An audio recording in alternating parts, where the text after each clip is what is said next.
The moment Daniel Reed saw those numbers on Victoria Hale's laptop screen, he knew someone inside Blackwell and Hale was stealing millions and framing the CEO to take the fall. What he didn't know was that by speaking up, he'd put a target on his own back, risk his career, his custody of his son, and fall for the one woman he absolutely could not afford to love.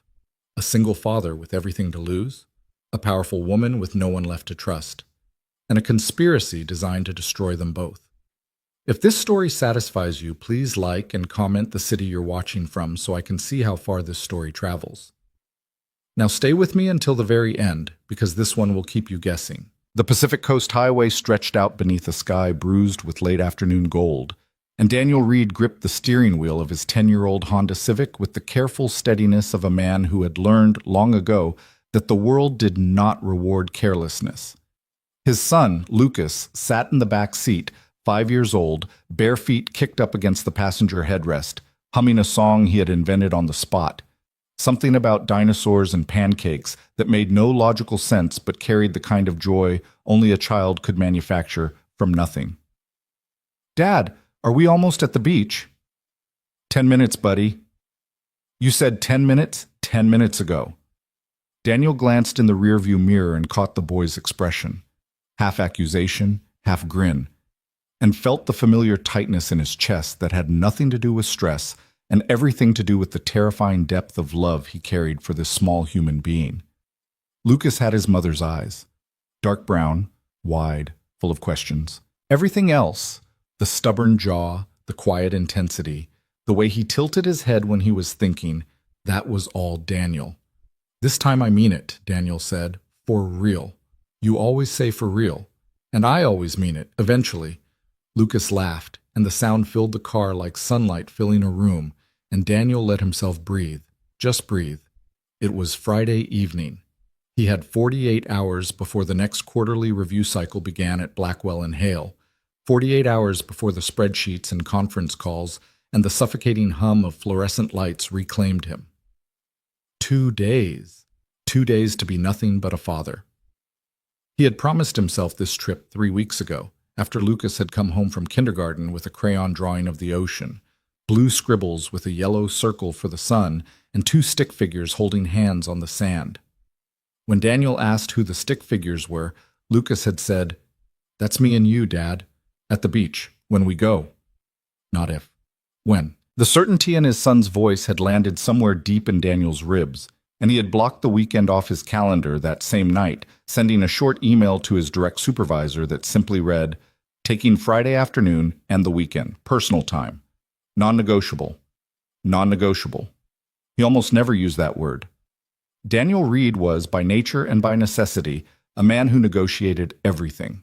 His salary, his schedule, his custody arrangement with his ex-wife Claire, who had moved to Portland 2 years ago with her new husband, and who called Lucas on Tuesdays and Sundays with the reliable rhythm of someone fulfilling an obligation rather than following an instinct.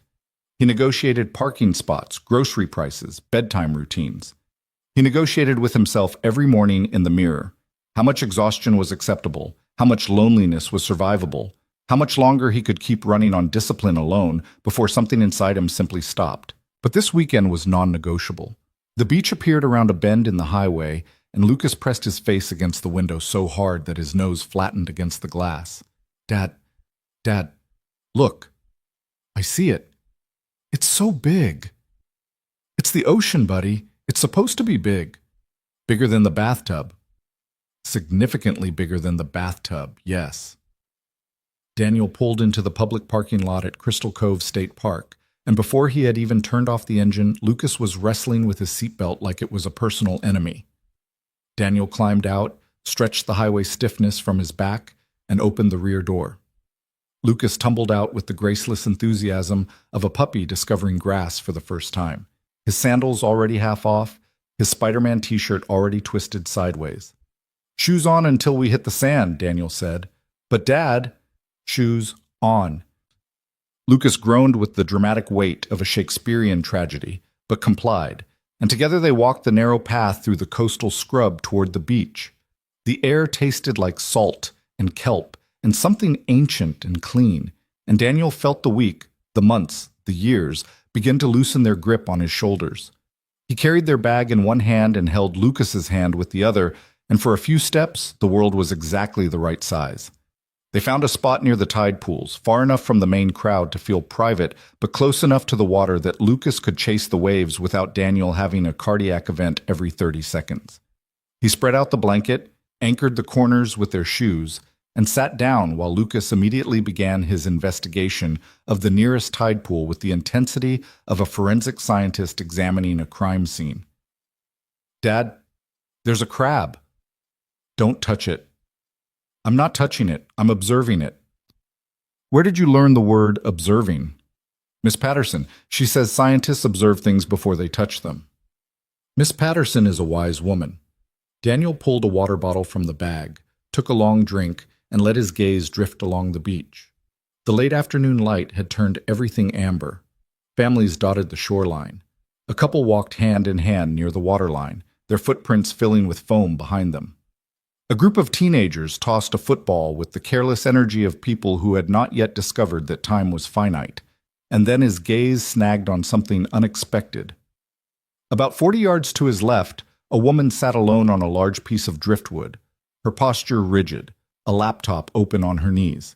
She wore linen pants rolled to mid-calf, a cream-colored blouse with the sleeves pushed up, and sunglasses that probably cost more than Daniel's monthly car payment. Her dark hair was pulled back in a loose knot, and even from a distance there was something about the set of her jaw. Tight, controlled. The kind of tension that came not from relaxation interrupted, but from relaxation never quite achieved. Daniel recognized her immediately. Victoria Hale, CEO of Blackwell & Hale. His boss's boss's boss. The woman whose signature appeared on every quarterly report he analyzed, whose name was spoken in the halls of the company with a mixture of respect and something that hovered uncomfortably close to fear. He had seen her exactly 3 times in person, twice at company-wide town halls, and once in an elevator, where she had been on her phone and he had been holding a stack of binders and neither of them had spoken. She was 38, had taken over the company from her father 6 years ago, and had a reputation for being brilliant, demanding, and absolutely unreachable. And she was sitting on a beach, alone, staring at a laptop screen with an expression that Daniel, who had spent his entire adult life reading numbers and the stories they told, recognized instantly. She looked like someone who had just discovered a lie. He turned back to Lucas, who was now narrating the crab's life story to himself in a low, serious voice. "He's going home to his family. His name is Carlos the crab. He has 3 kids. That's a lot of kids for a crab. Crabs have big families, Dad." Daniel smiled, but his attention kept drifting back to the woman on the driftwood. It was none of his business. Whatever Victoria Hale was doing on a Friday evening at Crystal Cove with a laptop and an expression like she had swallowed glass was entirely, completely, categorically none of his business. He was a senior financial analyst, a good one, arguably the best in his division, but still just a number on an org chart, 6 levels below the woman sitting 40 yards away. He opened his own phone, checked for messages from Claire, none, checked the weather for tomorrow, sunny, 72, and was about to put it away when Lucas suddenly shrieked with delight and sprinted toward the water's edge after a retreating wave. "Lucas, not past your knees!" Daniel was on his feet in an instant, the bag forgotten, closing the distance between himself and his son with the controlled urgency of a man who knew exactly how fast the Pacific could turn from playground to predator. He caught Lucas at the waterline, scooped him up, and spun him once in the air while the boy laughed so hard he hiccuped. "What did I say?" "Not past my knees." "And what did you do?" "Went past my knees." "But Dad, the wave was running away. I had to catch it." "You do not have to catch waves. Waves are not like buses. They come back." He set Lucas down, and the boy immediately darted sideways to investigate a piece of kelp that had washed up on the sand. Daniel straightened, pushed his hair back from his forehead, and realized with a small jolt that in his dash toward the water, he had covered most of the distance between their blanket and Victoria Hale's driftwood perch. He was now perhaps 10 yards away from her, close enough to see the sharp line of her profile, the way her fingers hovered over the keyboard without pressing any keys, the way the laptop screen cast a pale blue glow against her skin in the fading light. Close enough to see the numbers on her screen. He didn't mean to look. He genuinely, honestly didn't mean to look. But Daniel Reed had spent 8 years staring at financial reports the way other people stared at paintings, not just reading them, but feeling them, sensing the rhythm of the figures, the cadence of revenue and expenditure, the subtle music of a balance sheet that was telling the truth versus one that was performing a very expensive lie. And what he saw, in that single unintended glance, made his stomach drop. The spreadsheet on Victoria Hale's screen was a consolidated financial summary. He recognized the format because he had helped design the template 2 years ago. But the numbers were wrong. Not wrong in the way of a typo or a rounding error. Wrong in the way of a building whose foundation had been quietly removed while everyone inside continued to pour themselves coffee and discuss the quarterly growth targets. Wrong in the way that meant someone, somewhere, had been very carefully, very deliberately making the book say something they were not supposed to say. He looked away. Quickly. His heart was beating faster than it should have been, and he told himself it was from chasing Lucas, that it was the salt air, that it was nothing. But Daniel Reed did not lie to himself. It was the numbers. The numbers were wrong, and once you saw a lie in the data, you could not unsee it. It was like noticing a crack in a dam. You could walk away. You could tell yourself it was someone else's problem, but you would hear the water behind it for the rest of your life. "Dad, look at this kelp. It's like a snake." "That's very cool, buddy. Don't eat it." "I wasn't going to eat it." "You have a history." Lucas dropped the kelp with theatrical offense and ran back toward the tide pools, and Daniel stood in the sand and made a decision. It was a small decision, the kind that looks like nothing when you make it and looks like everything when you look back on it years later. He decided to walk over.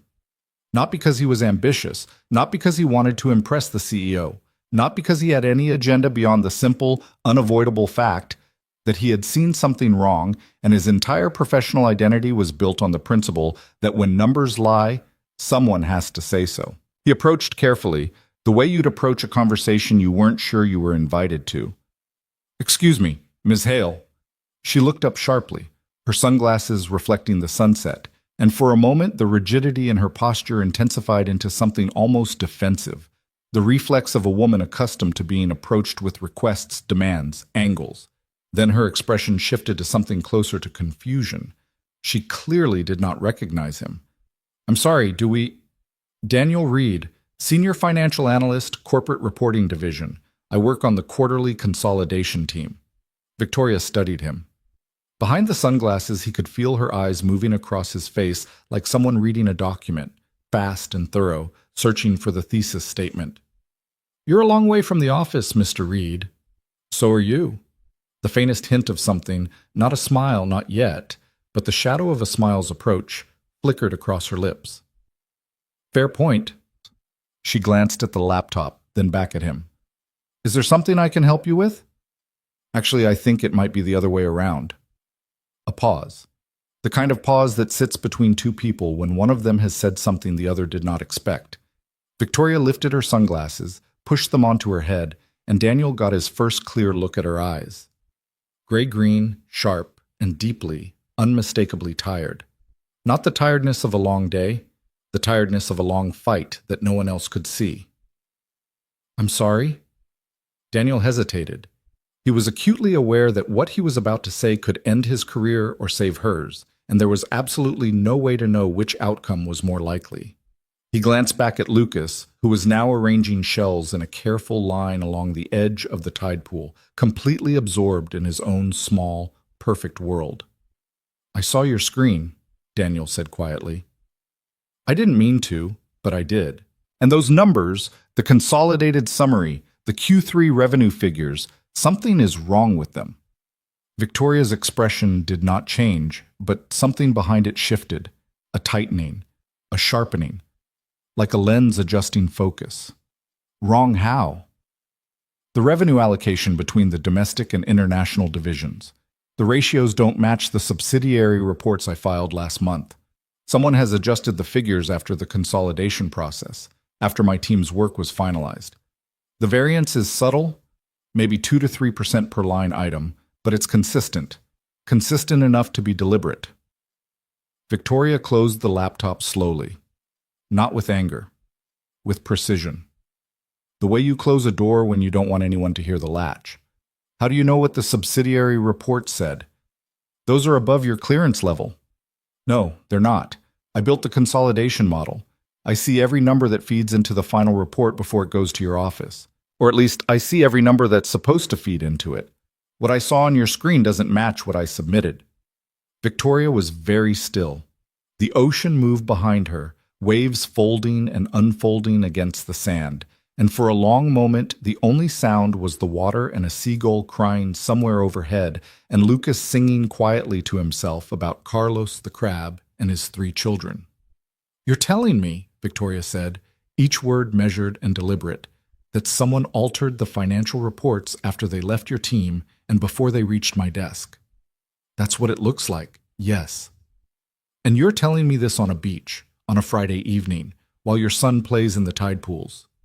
Seemed better than putting it in an email. Something broke through Victoria's controlled expression then, a sharp, involuntary breath that might have been a laugh if it hadn't been carrying so much weight behind it. She pressed her fingers against her temples, closed her eyes for 3 seconds, and when she opened them again, they were focused on Daniel with an intensity that made his skin prickle. "Sit down, Mr. Reed." He sat on the opposite end of the driftwood, leaving a careful distance between them. Victoria reopened the laptop and turned the screen toward him. "Show me." Daniel leaned forward. The numbers glowed against the darkening sky, and he fell into them the way he always did, completely, instinctively, the way a musician falls into a piece of music they have played 1,000 times. His finger traced the columns without touching the screen. "Here. The domestic revenue for Q3 shows a 12% increase over Q2, but the subsidiary breakdowns, which I prepared, show an 8% increase. Someone inflated the domestic numbers by 4% and decreased the international allocation by a corresponding amount. Why? To make the domestic division look stronger than it is. If you're reading this report at face value, it looks like domestic growth is outpacing international. That changes the strategic calculus for the board. It makes international look like a drag on performance." Victoria's jaw tightened. "The board has been pushing me to divest from international operations for 6 months. Then someone is giving them exactly the ammunition they need." Silence. The waves, the wind, Lucas's voice, small and bright and impossibly far from the darkness of what they were discussing. "Dad, Carlos has a girlfriend." "That's great, buddy. Stay where I can see you." Daniel turned back to Victoria. Her face was composed, but her hands, resting on the edges of the laptop, were trembling almost imperceptibly. He noticed because noticing was what he did. Numbers and the people behind them, the stories that data told and the ones it tried to hide. "How long have you suspected something was wrong?" he asked. Victoria didn't answer immediately. She stared at the screen, at the numbers that had been weaponized against her without her knowledge, and when she spoke, her voice was stripped of the corporate armor she wore like a second skin. 6 months. Maybe longer. Little things. Reports that didn't feel right. Board members asking questions that seemed too specific, too targeted, as if they already knew the answers they wanted and were just waiting for the data to confirm them.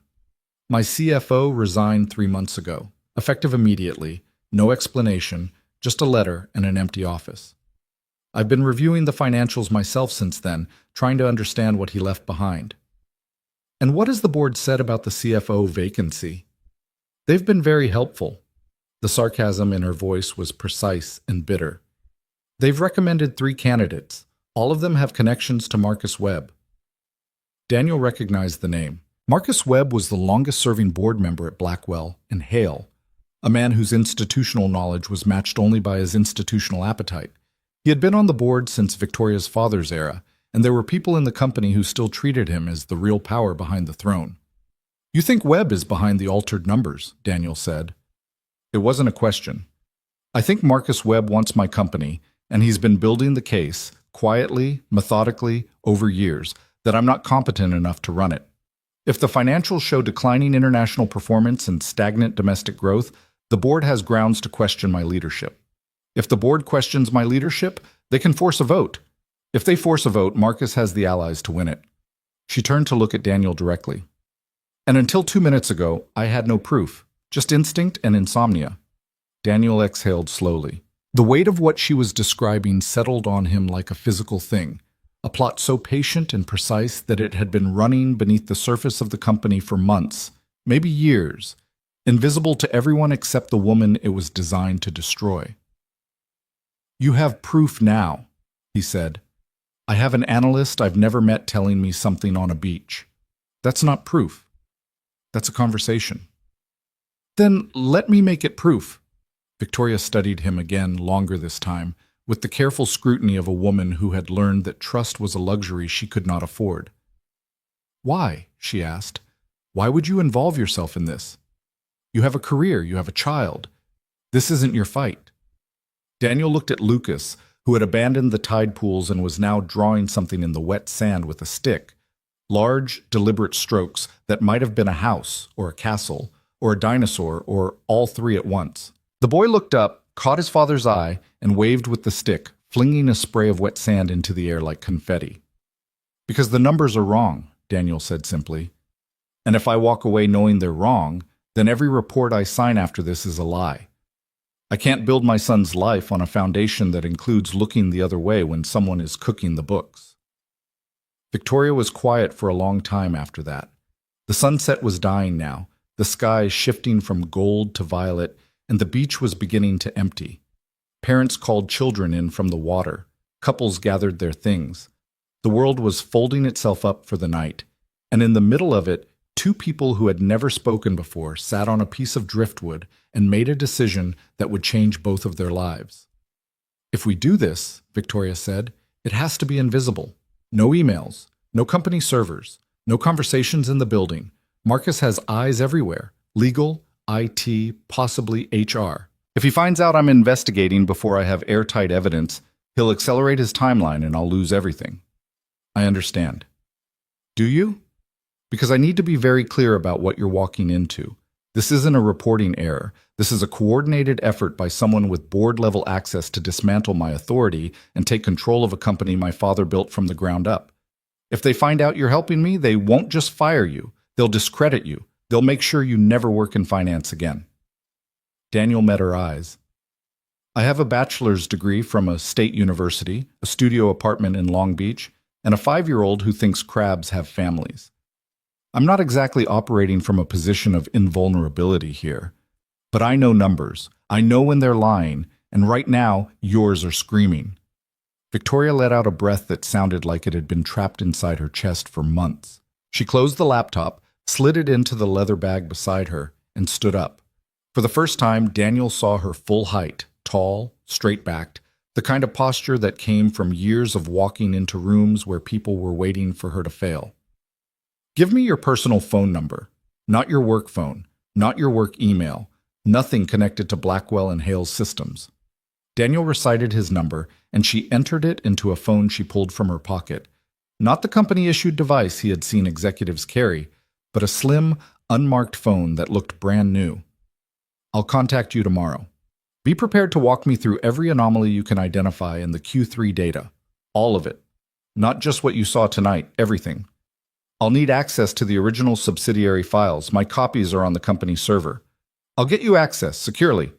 She paused, then added, with a directness that caught him off guard, "Thank you, Mr. Reed. I realize you didn't have to say anything." "Daniel." "What?" "My name is Daniel. If we're going to be running a covert financial investigation, we should probably be on a first-name basis." That ghost of a smile again, closer to the surface this time, almost real. "Victoria," she said, "but I suspect you already knew that." She turned and walked toward the parking lot, her steps measured and purposeful, and Daniel watched her go with the strange electric awareness that he had just stepped off the edge of a cliff and was not yet sure whether he was falling or flying. "Dad!" He turned. Lucas was standing at the waterline, his jeans soaked to the thighs, his arms spread wide, his face tilted up toward the first stars appearing in the violet sky. "Dad, the ocean is breathing." Daniel walked to his son, took his hand, and looked out at the water. The waves moved in and out, with the rhythm of something impossibly old and impossibly patient. "Yeah, buddy," he said quietly. "It is." That night, in the small motel room they had booked for the weekend, Daniel sat on the edge of the bed while Lucas slept beside him, one small fist curled against the pillow, his breathing deep and even and uncomplicated by the weight of adult decisions. Daniel stared at his phone, at the number he had given Victoria Hale, at the ceiling, at his sleeping son. He thought about the numbers, about the 4% variance that someone had planted in the domestic revenue figures like a slow-acting poison, about the resigned CFO and the recommended replacements and the board members with their targeted questions, about Marcus Webb sitting in his leather chair in the Blackwell and Hale boardroom, patient as a spider, pulling threads that most people couldn't even see. He thought about Victoria's eyes, the tiredness in them, the loneliness. The way she had looked at him when he'd explained the discrepancies, not with gratitude, not with relief, but with something rawer and more dangerous than either. Recognition. The look of someone who has been shouting into an empty room and suddenly hears an echo. He thought about what Claire would say if she knew. She would say he was being reckless. She would say he was putting his career at risk for a woman he didn't know, for a company that would replace him in a week, for a principal that wouldn't pay his rent. She would say that Lucas needed stability, not a father who picked fights with billionaires. And she would be partially right. That was the problem with Claire's arguments. They were always partially right, which made them almost impossible to fully dismiss and absolutely impossible to fully accept. But the numbers were wrong. Daniel Reed had built his entire life on the belief that numbers didn't lie, that in a world of shifting loyalties and broken promises and people who said one thing and meant another, the data was the one thing you could trust. If you read it honestly, if you followed it where it led, if you refused to look away when it showed you something ugly, then at least you knew where you stood. Someone at Blackwell and Hale had violated that trust. Someone had taken the numbers, his numbers, the ones he had checked and rechecked and certified with his name, and twisted them into a weapon aimed at a woman whose only crime was inheriting a company that other people wanted to own. He couldn't let that stand. He reached for his laptop, opened it in the dim light of the motel room, and began to build a shadow model, a parallel set of calculations, entirely offline, entirely disconnected from the company network, reconstructing the Q3 figures from memory and from the personal backup notes he kept in an encrypted file that had been a habit since his second year as an analyst. It was tedious. It was painstaking. It was the kind of work that most people found unbearable and that Daniel found almost meditative. By 2 a.m., he had reconstructed enough of the original data to confirm what he'd told Victoria on the beach. The variance was real. It was consistent. And it was not random. Whoever had altered the numbers understood the consolidation process intimately, understood which figures could be adjusted without triggering automated flags, understood which ratios the board reviewed and which they didn't, understood exactly how much distortion could be introduced before the overall picture became obviously inconsistent. This was not the work of an amateur. This was someone inside the system, someone who knew the architecture of Blackwell and Hale's financial reporting as well as Daniel did, possibly better. He closed the laptop, set it on the nightstand, and lay down beside his son.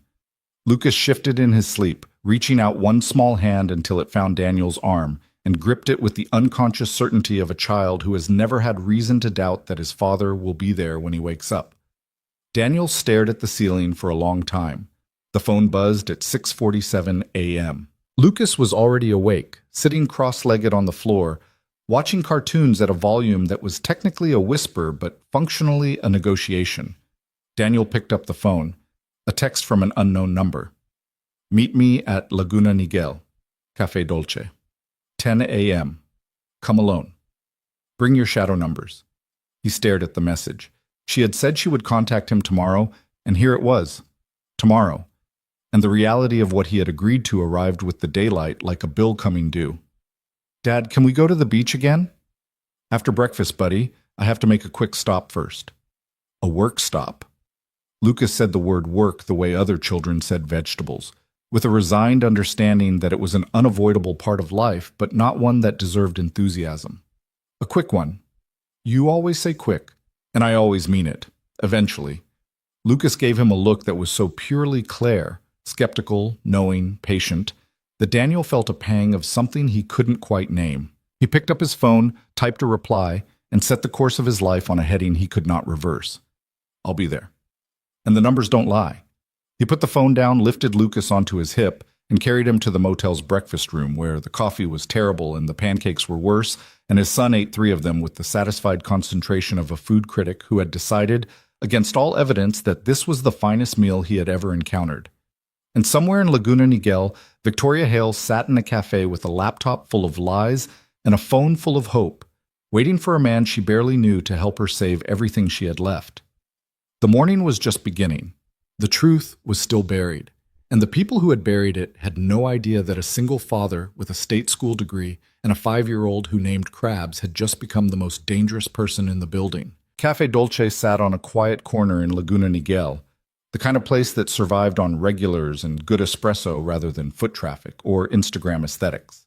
Daniel arrived 12 minutes early because he had always been the kind of man who believed that punctuality was a form of respect, and because Lucas had fallen asleep in the car seat after a breakfast that had involved an alarming quantity of syrup, and Daniel needed those 12 minutes to sit in the parking lot with his sleeping son and ask himself one more time whether he was making the right decision.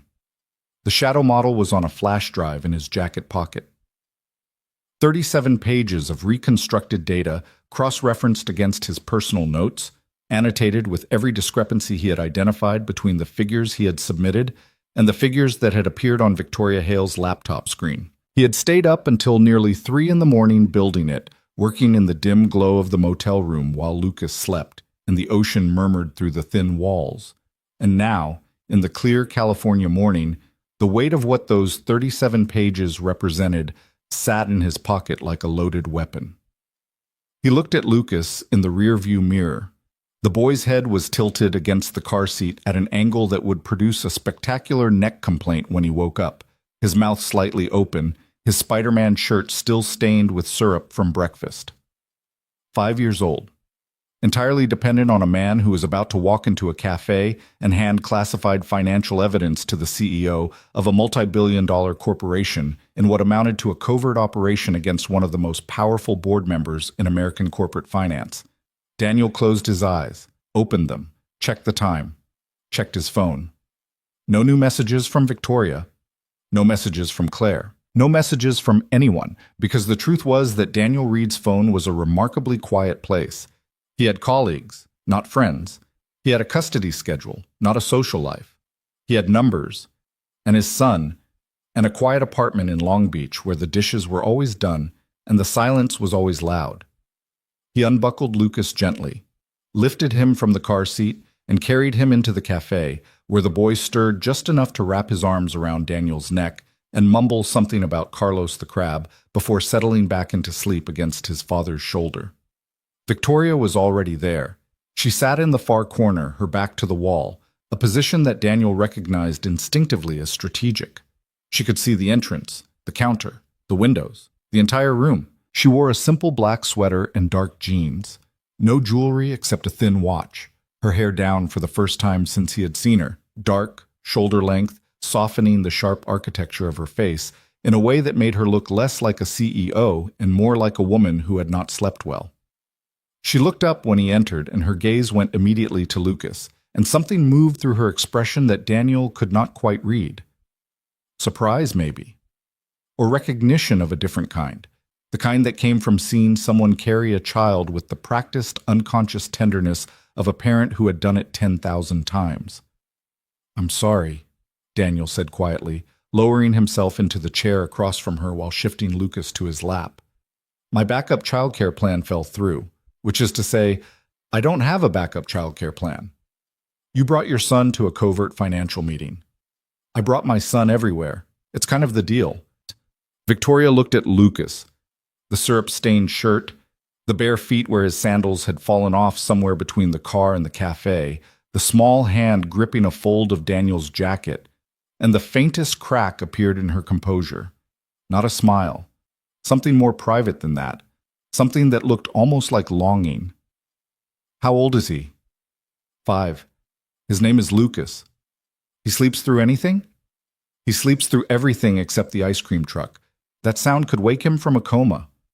Victoria exhaled through her nose in a way that was almost a laugh, and then the moment passed, and the sharp focus returned to her eyes, and she was the CEO again, the woman with a company to save and enemies to outmaneuver and no margin for sentimentality.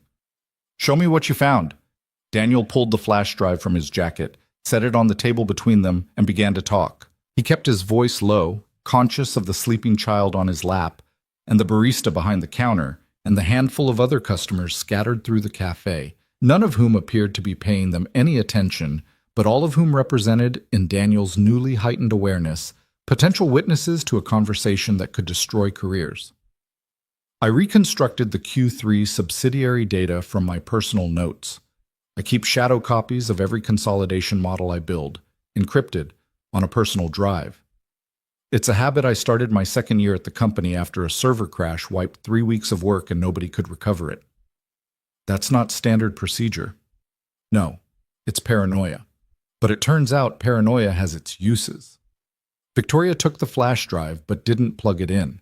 She held it between her fingers like a chess piece, studying Daniel's face with the same intensity she had shown on the beach. Walk me through the discrepancies, all of them. Daniel did. He spoke for nearly 20 minutes, his voice steady and precise, mapping the financial landscape of the fraud the way a surgeon might describe the interior of a body, methodically, without emotion, letting the facts carry their own weight. He explained how the domestic revenue figures had been inflated by an average of 3.7% across 12 subsidiary reports, how the corresponding international figures had been deflated by nearly the same amount, how the adjustments had been made at the consolidation level rather than the subsidiary level, meaning they occurred after his team's work was complete and before the final report reached the executive suite. He explained how the pattern was not random but rhythmic, following a quarterly cadence that had started, as far as he could tell from the data available to him, approximately 18 months ago, coinciding almost exactly with the period when the board had begun its push to divest from international operations. He explained how the variance was calibrated with surgical precision, always staying below the threshold that would trigger the company's automated reconciliation alerts, always large enough to shift the strategic narrative, but small enough to escape casual scrutiny. And he explained the one detail that had kept him awake long after the numbers were done and the laptop was closed, and his son was breathing softly beside him in the motel bed. The adjustments required access to the consolidation platform's admin layer, a level of system access that was restricted to exactly 4 people in the entire company: the CFO, the VP of Financial Reporting, the Director of Internal Audit, and one board-level observer with fiduciary oversight privileges. Marcus Webb. Victoria listened without interrupting. Her coffee sat untouched in front of her, growing cold, and her eyes never left Daniel's face. When he finished, the cafe was quiet except for the soft hiss of the espresso machine and the distant sound of traffic on the coast highway, and Lucas's steady, trusting breathing against Daniel's chest. 18 months, Victoria said finally. He's been building this for 18 months. At least. The data I can access only goes back that far. It's possible the manipulation started earlier at a smaller scale before the pattern became consistent enough to detect. And my CFO, Richard, he would have seen this. If he was doing his job, yes. He would have seen it immediately. Which means either Richard was incompetent, which he wasn't, or he was complicit. Daniel said nothing. He didn't need to. The conclusion was obvious, and Victoria had already arrived at it with the speed of someone who had been circling the truth for months without being able to name it. Richard didn't resign, she said. He was extracted. Marcus got to him first, either bought him off or threatened him, and Richard ran before the investigation caught up. That's my read.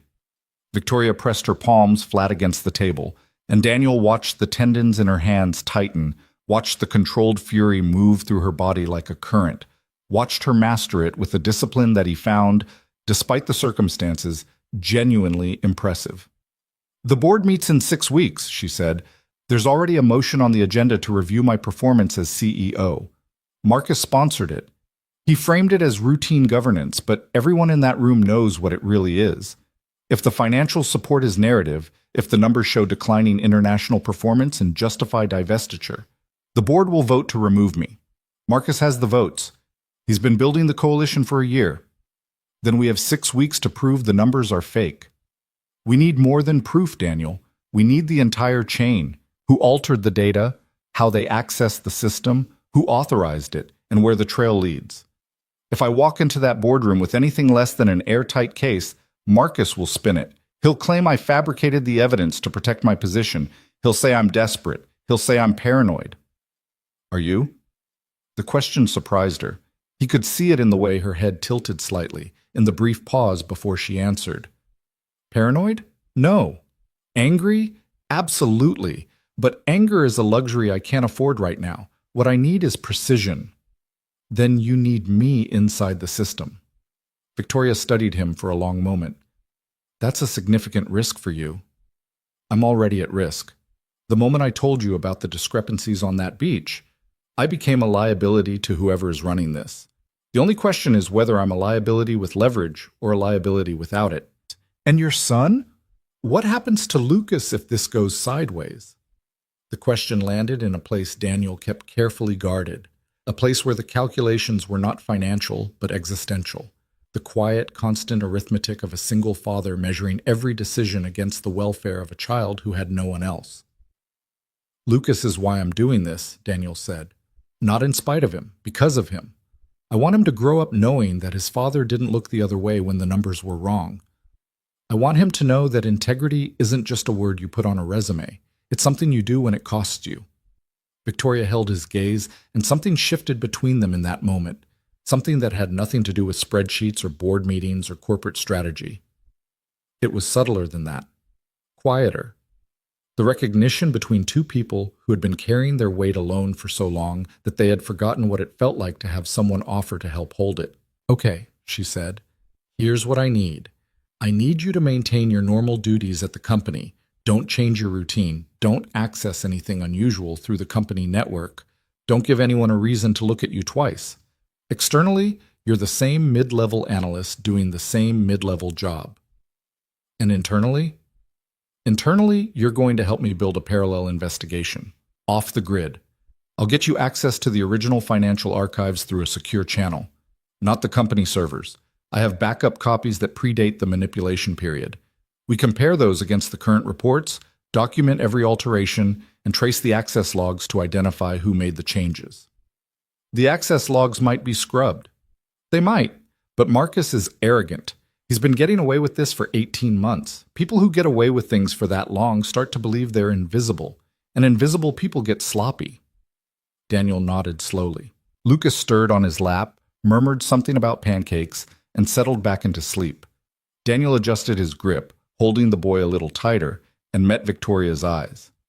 One condition, he said. Name it.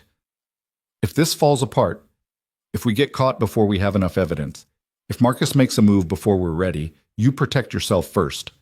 Don't sacrifice your position to cover for me. I can find another job. I can rebuild a career. But you only get one shot at keeping your company, and if Marcus wins, it won't just be your name on the line. It'll be every employee, every division, every person whose livelihood depends on Blackwell and Hale being run by someone who actually gives a damn. Victoria was quiet for a moment that stretched longer than it should have, and when she spoke, her voice carried an edge he hadn't heard before. Not anger, not authority, but something closer to hurt. You don't know me well enough to assume I'd let someone take the fall for me. I'm not assuming. I'm negotiating. It's what I do. I thought you said you do numbers. Numbers are just negotiations with the truth. Victoria looked at him, and this time the almost smile broke through fully. Brief, unexpected, like sunlight through a crack in overcast sky. And Daniel felt something in his chest that he had not felt in a very long time. Something warm and dangerous and entirely inappropriate given the circumstances. He pushed it aside. There was work to do. They spent the next hour building a plan. Victoria outlined the corporate structure and the key players, Marcus Webb's allies on the board, the departments most likely compromised, the IT systems that would need to be audited without triggering internal alerts. Daniel mapped the financial architecture, identifying the specific data points that would serve as evidence, the reconciliation checkpoints that had been bypassed, the metadata signatures that might survive even if the primary access logs had been altered.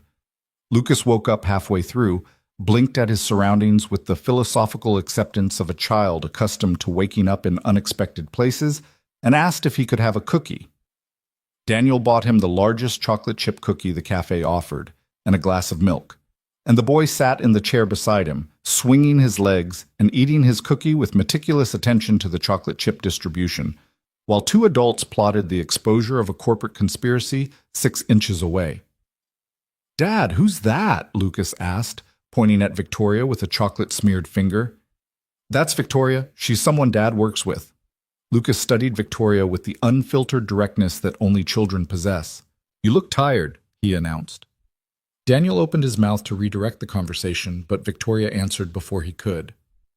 "I am tired," she said. "It's been a long week. My dad's always tired, too. He says it's because grown-ups have too many things to think about." Your dad is absolutely right. He says when you have too many things to think about, you should think about the ocean instead, because the ocean doesn't have problems.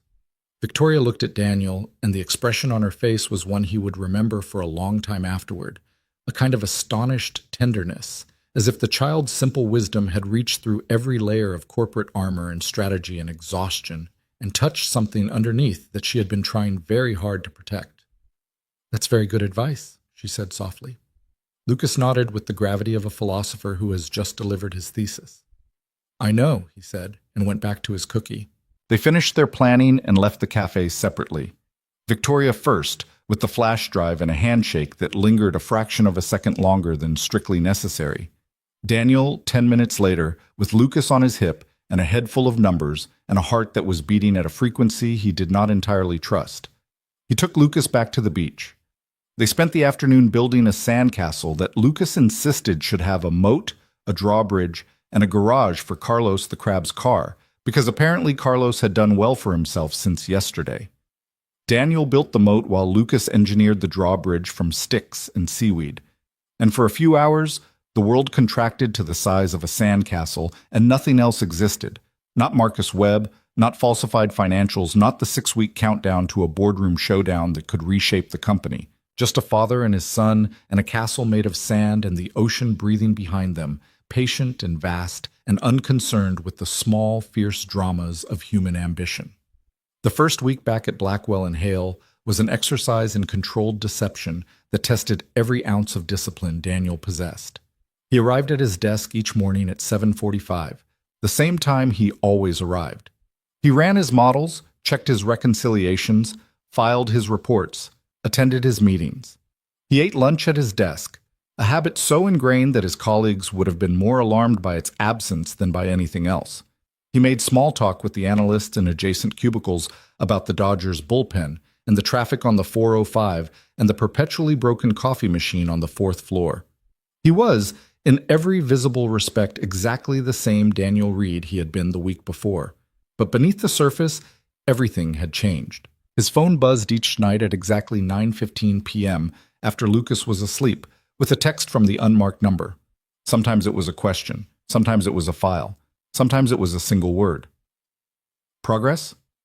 And Daniel would respond, always with data, always with precision, always from his personal laptop, connected to a VPN that Victoria had arranged through a private cybersecurity consultant she trusted, operating entirely outside Blackwell and Hale's digital ecosystem. The archive files Victoria provided were a revelation. They were complete copies of the company's financial data from 24 months ago, before the manipulation period began, stored on an external backup that Victoria's father had established as a redundancy measure years ago and that Victoria had quietly maintained after his retirement. The archives were clean, untouched, a pristine snapshot of what the numbers had looked like before someone had started poisoning them. Daniel spent his nights comparing the archive data against the current reports, line by line, cell by cell, building a comprehensive map of every alteration. The scope was staggering. It wasn't just Q3. The manipulation extended across 6 consecutive quarters, touching every major financial metric: revenue allocation, cost distribution, margin calculations, capital expenditure projections. The pattern was consistent and disciplined, always favoring the narrative that domestic operations were strong while international operations were a liability, always staying just below the detection threshold, always perfectly calibrated to support the strategic argument that Marcus Webb had been making to the board. It was, Daniel thought during one of his late-night sessions, the financial equivalent of carbon monoxide poisoning, odorless, colorless, lethal, and nearly impossible to detect unless you knew exactly what to look for. By the end of the second week, he had documented 47 distinct data alterations across the 6-quarter period. Each one was annotated with the original value from the archive, the altered value in the current report, the variance, and the impact on the relevant financial metric. He organized them chronologically, then by division, then by the strategic narrative they supported, building a three-dimensional picture of the fraud that was as detailed as an architectural blueprint. But the data alone was not enough. Victoria was right about that. They needed the access trail. They needed to prove not just that the numbers had been changed, but who had changed them, from what terminal, using what credentials, and under whose authority. And that was where things got complicated. The access logs for the consolidation platform were maintained by the company's IT infrastructure team, which reported to the VP of Technology, who sat on a management committee that included two of Marcus Webb's closest allies on the board. Requesting the logs through normal channels would be like sending Marcus a telegram announcing the investigation. They needed another way in. Victoria found it. Or rather, Victoria found a person. Her name was Sarah Chen, and she was a senior systems administrator who had been with Blackwell and Hale for 11 years, long enough to have served under both Victoria's father and Victoria herself, and long enough to have developed the kind of institutional loyalty that could not be purchased or manufactured. Victoria trusted her because Sarah had once flagged a security vulnerability in the company's email system directly to Victoria, bypassing 2 layers of management that would have buried the report. And because Sarah had been quietly passed over for promotion 3 times since Marcus Webb's allies had taken control of the technology committee. Sarah was, in Victoria's careful assessment, both trustworthy and motivated. A combination that was rare in any organization and invaluable in this one. Daniel met Sarah for the first time on a Wednesday evening in a public library in Irvine, at a table tucked between the biography section and a display of children's books about dinosaurs that Lucas found deeply absorbing. The boy sat on the floor with a picture book about velociraptors, while 3 adults conducted what amounted to a clandestine intelligence briefing 12 feet away. Sarah was small, precise, and visibly nervous. She wore a company lanyard around her neck out of habit, and she kept touching it like a talisman, running her fingers along the edge of her ID badge while Daniel and Victoria explained what they needed. The admin access logs for the consolidation platform, Sarah repeated, her voice barely above a whisper. Going back 24 months. Can you get them without triggering an alert? Victoria asked. Sarah was quiet for a moment. The logs are stored on a secondary backup server that mirrors the primary system. The backup is maintained by my team, but the primary is managed by Derek Hollis, who reports to the VP of Tech. If I access the primary logs, Derek will see the request in his dashboard. But the backup server runs on a 48-hour sync cycle. If I pull the logs from the backup during a maintenance window, when routine access is expected, it won't generate an anomalous flag. How confident are you? Daniel asked. Sarah looked at him. Her nervousness was still there, visible in the tension of her shoulders and the quick movements of her eyes. But beneath it was something harder, something that looked like resolve. I've worked in that department for 11 years. I've watched good people get pushed out and yes men get promoted. I've watched the culture change from the inside, and I've kept my mouth shut because I didn't have proof of anything, and I didn't have anyone to tell. So how confident am I? Confident enough. And motivated enough. She pulled the logs 3 days later during a scheduled maintenance window on Saturday morning and delivered them to Daniel on an encrypted drive at a Starbucks in Costa Mesa, while Lucas sat beside them drinking a hot chocolate that was 90% whipped cream. The logs were the missing piece. Daniel spent the next 4 nights analyzing them with the intensity of a man disarming a bomb, tracing every access event on the consolidation platform back to its source. The picture that emerged was damning. The alterations had been made from a single admin account. The account belonged to Richard Kessler, the former CFO who had resigned 3 months ago. But the access timestamps told a different story.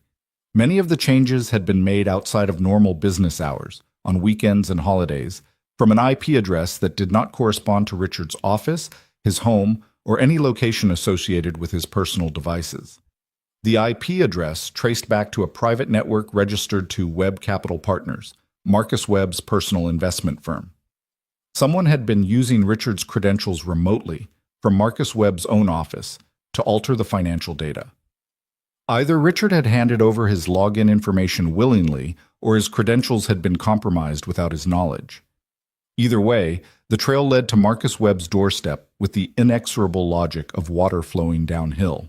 Daniel compiled the evidence into a single, comprehensive document, 112 pages, every altered data point, every access log entry, every IP trace, every timestamp, cross-referenced, annotated, and organized with the methodical precision that had made him the best analyst in his division and that now made him, in the words Victoria used when she reviewed the document on a secure video call at midnight, while Daniel sat in his apartment and Lucas slept in the next room, the most important person at Blackwell and Hale, who nobody knew about. "This is remarkable," Victoria said. Her face on the screen was lit by the blue glow of her own laptop, and the tiredness in her eyes had not diminished, but there was something else there now, something that looked almost like hope.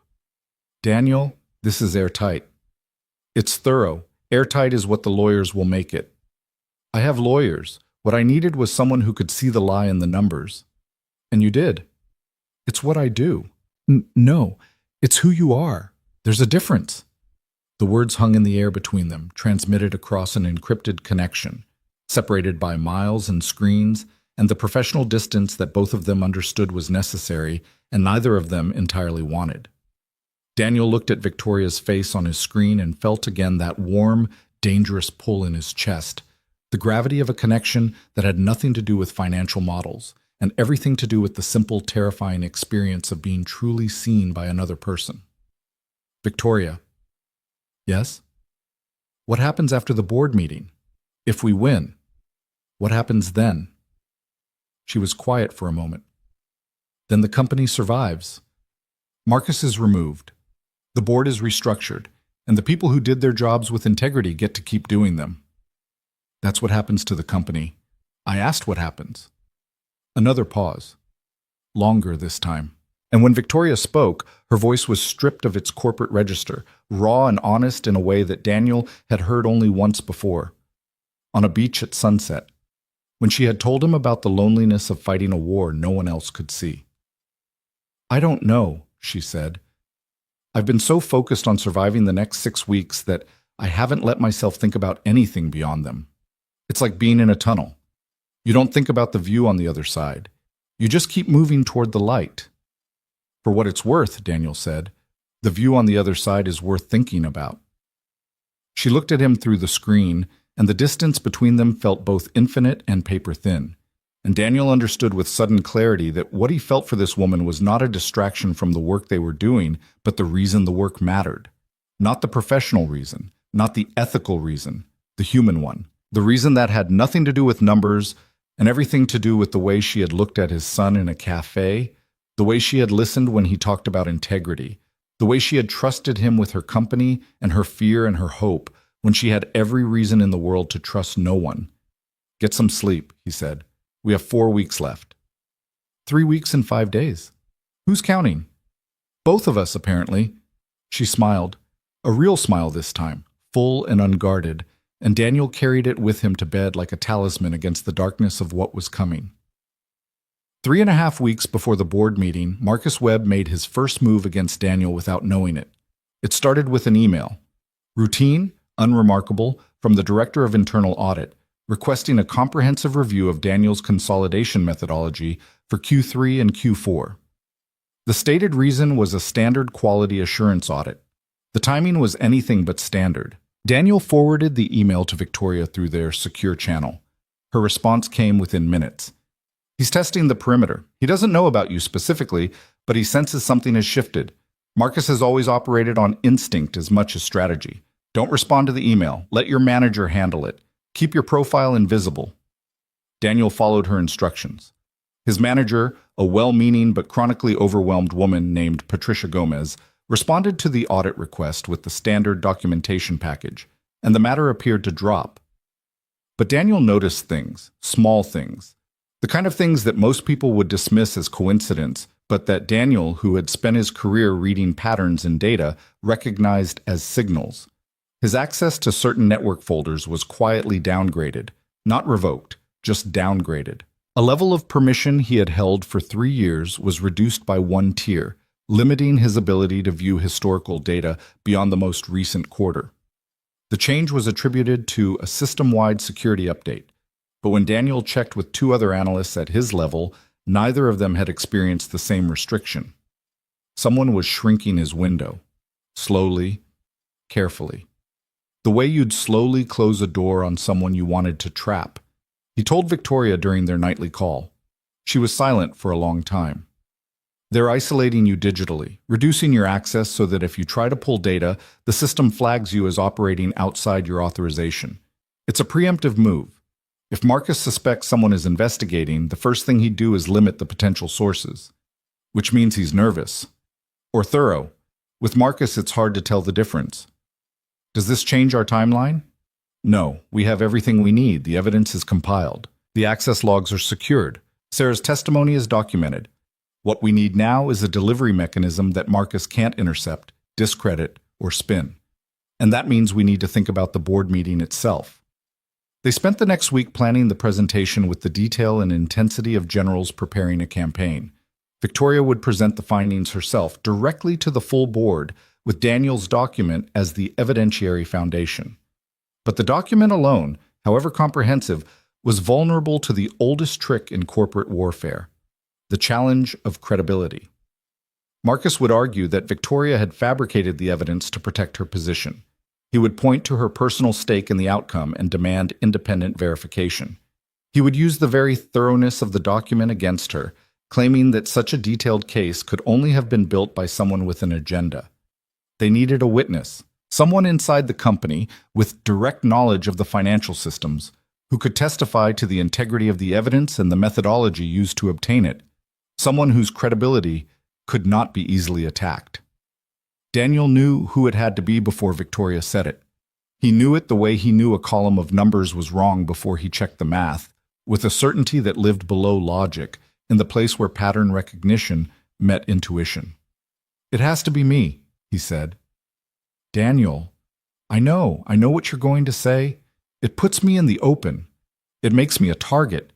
It risks my career and my anonymity and my comfortable invisibility on the 6th floor. But Victoria, the evidence I compiled is built on my methodology, my models, my shadow data. No one else can walk the board through it with the same authority. If you present it alone, Marcus will call it a power play.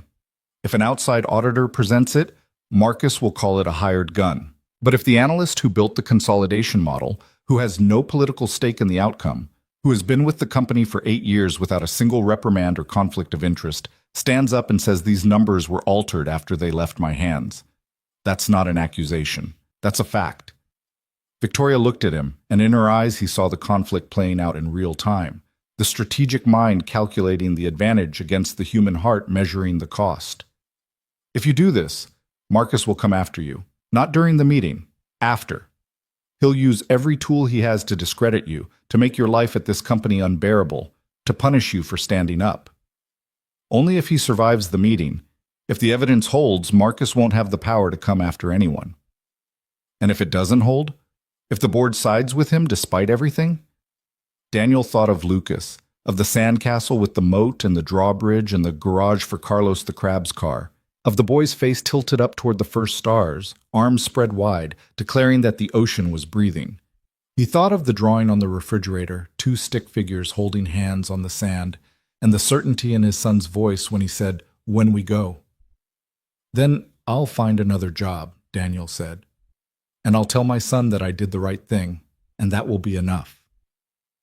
Victoria pressed her lips together, and for a moment, just a moment, her composure cracked.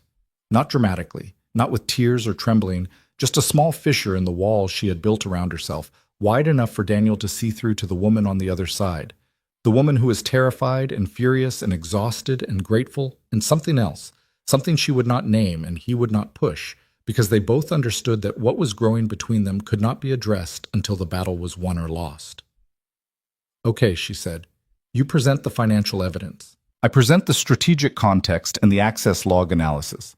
Sarah provides the technical verification. We hit Marcus from 3 angles simultaneously. He won't be able to discredit all 3 of us. And the board? The board will do what boards always do. They'll follow the evidence if the evidence is undeniable. Our job is to make it undeniable." Daniel nodded.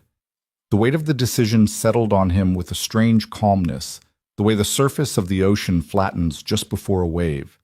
He was not unafraid. He was not reckless. He was a single father with a state school degree and a studio apartment, and a son who needed him to come home every night. And he was choosing, with full knowledge of the consequences, to step into the light.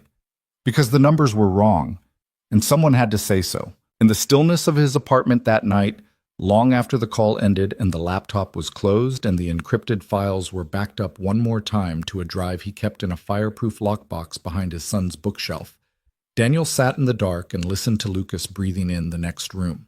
The sound was steady and calm, the rhythm of absolute trust, and Daniel let it anchor him the way it always did, the one fixed point in a world that insisted on spinning. 3 weeks and 2 days until the board meeting. The evidence was ready. The witnesses were prepared. The trap was set, not by Marcus Webb this time, but for him. And somewhere across the sprawling, light-streaked darkness of Southern California, Victoria Hale sat alone in the penthouse office of the company her father had built, staring at a photograph on her desk of a man who had believed that business was built on trust. And she made herself a promise that she intended to keep with every fiber of her being. She would not lose, not this company, not this fight, and not the quiet, steady, extraordinary man who had seen the truth in her numbers when no one else was looking, and who had chosen, without hesitation or ambition or any motive beyond the simple, stubborn integrity of a father who wanted his son to know that the truth was worth defending, to stand beside her. The board meeting was coming. The truth was ready. And Marcus Webb, for the first time in 18 months, was about to discover what happened when the numbers stopped lying. The morning of the board meeting arrived with the kind of crystalline California clarity that felt almost cruel. The sky a flawless blue, the sunlight sharp and unforgiving, as if the universe had decided to illuminate every detail of what was about to unfold with merciless precision. Daniel woke at 4:47 a.m., 13 minutes before his alarm, his heart already beating at a frequency that had nothing to do with rest and everything to do with the weight of the day pressing down on him like a physical force. Lucas was still asleep, curled in his bed with one arm wrapped around a stuffed dinosaur he had named Professor Chomps, his breathing soft and rhythmic and utterly unconcerned with the corporate warfare his father was about to wade into.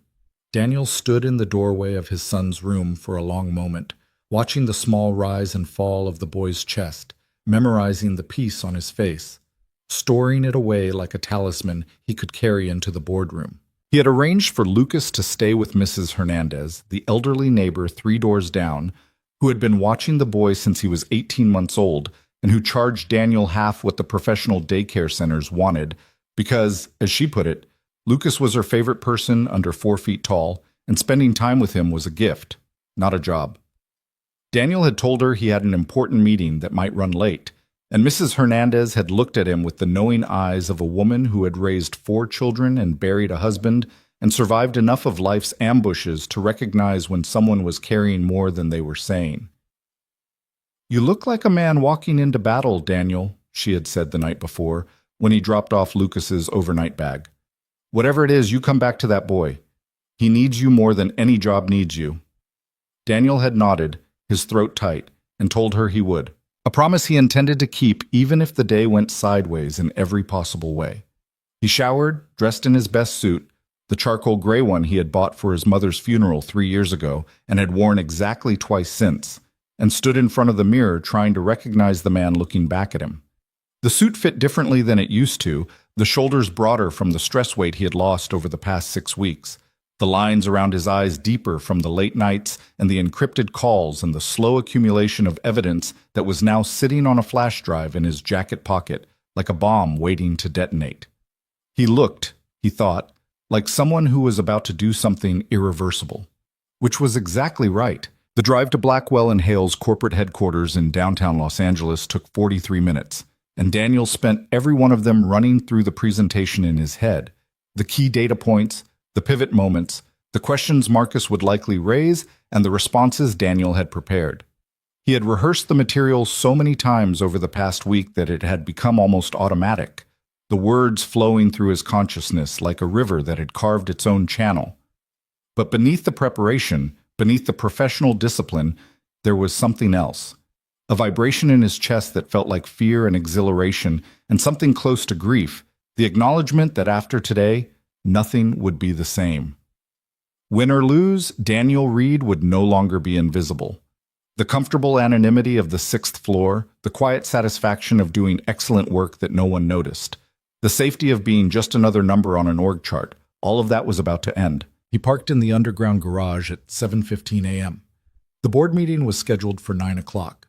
Victoria had arranged for him to enter through a service entrance that bypassed the main lobby, reducing the chance that he would be seen by anyone who might alert Marcus to the presence of an unexpected participant.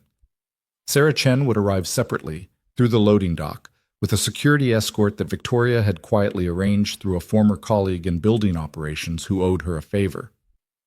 The war room, Victoria's term for the small conference room on the executive floor where they would finalize their preparations, was empty when Daniel arrived. The lights were off, the blinds drawn, and for a moment he stood alone in the darkness, feeling the weight of the building around him, the hum of the ventilation system, the distant sound of elevators moving through their shafts. This was the company he had given 8 years of his life to, the place where he had built his career, refined his skills, proven his value through thousands of hours of meticulous work that had produced reports that had guided decisions worth billions of dollars. And in less than 2 hours, he was going to stand in front of the most powerful people in this building and tell them that their trust had been betrayed. The door opened and Victoria entered, and the sight of her made Daniel's breath catch in a way that had nothing to do with the meeting. She was wearing a tailored black suit that moved with her like armor, her hair pulled back in the same loose knot she had worn on the beach, her expression composed and focused and carrying, beneath the professional surface, a current of electricity that Daniel could feel from across the room. She looked like a woman preparing for battle. She looked like a woman who intended to win. "You're early," she said. "I couldn't sleep." "Neither could I." She crossed to the window, opened the blinds, and let the morning light flood the room. "Sarah just texted. She's in the building. She'll be here in 10 minutes. "Good." Victoria turned to face him, and in the harsh clarity of the morning light, Daniel could see everything: the fatigue she had been carrying for months, the fear she refused to acknowledge, the hope she was trying not to let herself feel. And beneath all of it, something else. Something that had been growing between them over 6 weeks of late-night calls and encrypted messages and the slow, careful construction of trust. "Daniel." "Yes?" "Whatever happens today, I need you to know something." He waited. "When you walked up to me on that beach, when you told me the numbers were wrong, I hadn't trusted anyone in over a year.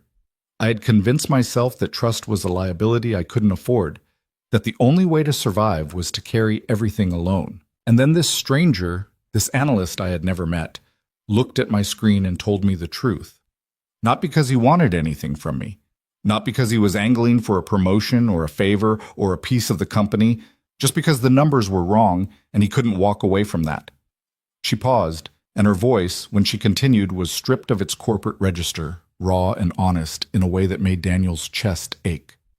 "You gave me back something I had lost, the belief that there are still people in this world who do the right thing simply because it's right.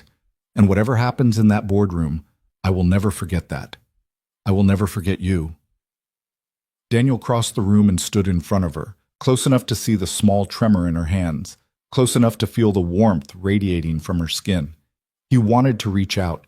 He wanted to pull her close and tell her that she wasn't alone anymore, that whatever happened, they would face it together.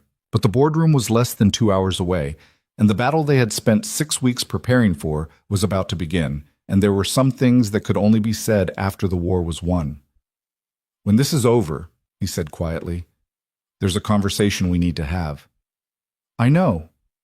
It's not a conversation about numbers." "I know that too."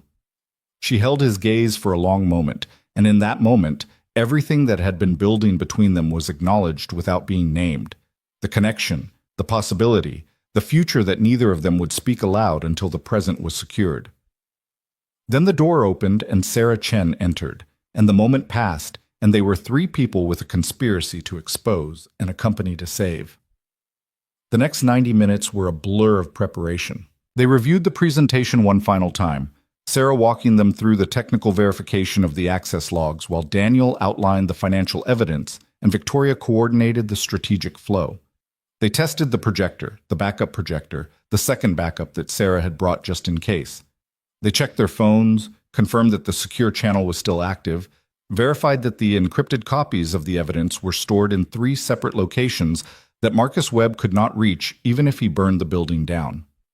At 8:45, Victoria's executive assistant knocked on the door to inform them that the board members were beginning to arrive. "How does he look?" Victoria asked, meaning Marcus. "Confident?" the assistant said. "He brought coffee for everyone. The good stuff, from that Italian place he likes." Victoria smiled, but there was no warmth in it. "He always brings gifts when he's about to take something. It's a tell." They made their way to the main boardroom at 8:55. The space was everything Daniel had imagined it would be.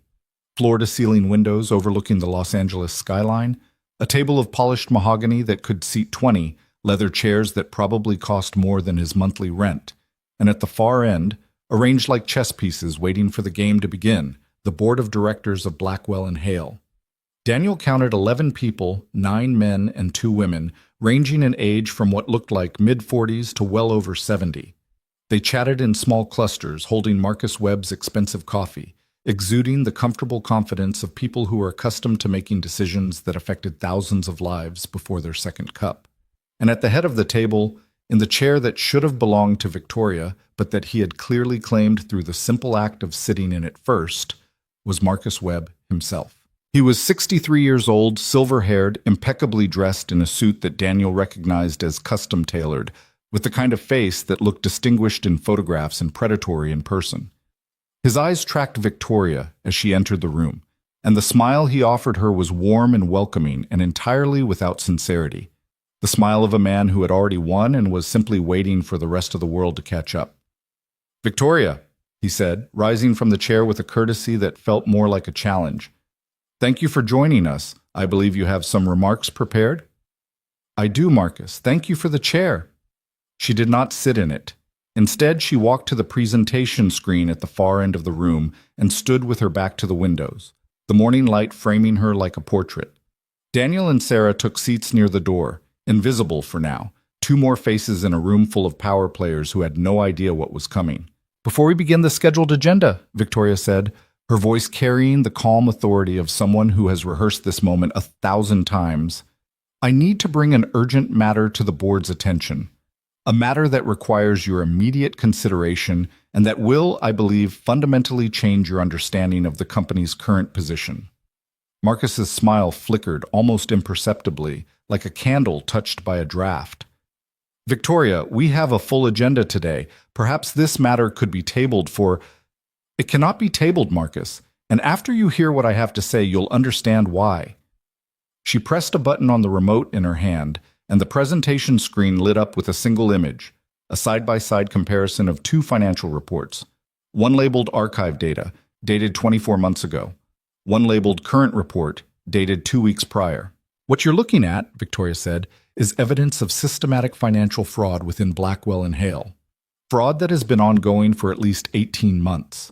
Fraud designed to manipulate this board's strategic decision-making, and fraud that traces directly to unauthorized access of our financial systems using credentials that were compromised from within this company." The room went silent. The comfortable confidence of the board members curdled into something sharper, more uncertain. Daniel watched their faces. The confusion, the skepticism, the first flickers of alarm, and felt his heart pounding against his ribs like it was trying to escape. Marcus Webb's expression did not change. If anything, his smile deepened, becoming something closer to amusement. "Victoria, these are serious allegations. I hope you have more than a PowerPoint slide to support them." "I have considerably more, Marcus. And I have a witness who can walk this board through every detail." She turned toward Daniel, and the weight of every eye in the room followed her gaze. "Ladies and gentlemen, this is Daniel Reed. He's a senior financial analyst in our corporate reporting division and the architect of the consolidation model that produces the quarterly financial summaries you review. He's been with the company for 8 years, and in that time he's received consistently exceptional performance reviews and has never been the subject of a single complaint, disciplinary action, or conflict of interest. He has no stake in the outcome of today's meeting except the one that every employee of this company shares, the belief that our financial reports should tell the truth." Daniel stood. His legs felt simultaneously steady and disconnected from his body, as if he were watching himself from a distance. He walked to the presentation screen and took the remote from Victoria's hand, and their fingers brushed in the exchange, a contact so brief it was almost imaginary, but enough to anchor him. "Good morning," he said, and his voice came out steadier than he expected, the product of 48 hours of rehearsal and 8 years of presenting data to rooms full of people who didn't want to hear it. "I'm going to walk you through the evidence of financial manipulation in Blackwell and Hale's quarterly reports. What I'm about to show you is not speculation. It's not interpretation. It's data, and the data does not lie." He clicked to the next slide. For the next 45 minutes, Daniel did what he had been trained to do. He presented numbers.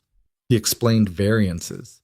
He traced the pattern of manipulation across 6 consecutive quarters, showing how domestic revenue had been systematically inflated while international performance had been systematically suppressed. He identified the specific data points that had been altered, the methodology used to keep the alterations below detection thresholds, and the cumulative impact on the strategic narrative that had been presented to the board. He was thorough. He was precise. He was in every respect exactly the analyst he had spent 8 years becoming, the one who saw the stories hidden in spreadsheets, who translated complexity into clarity, who made numbers speak in a language that even people who didn't love them could understand. The board members listened.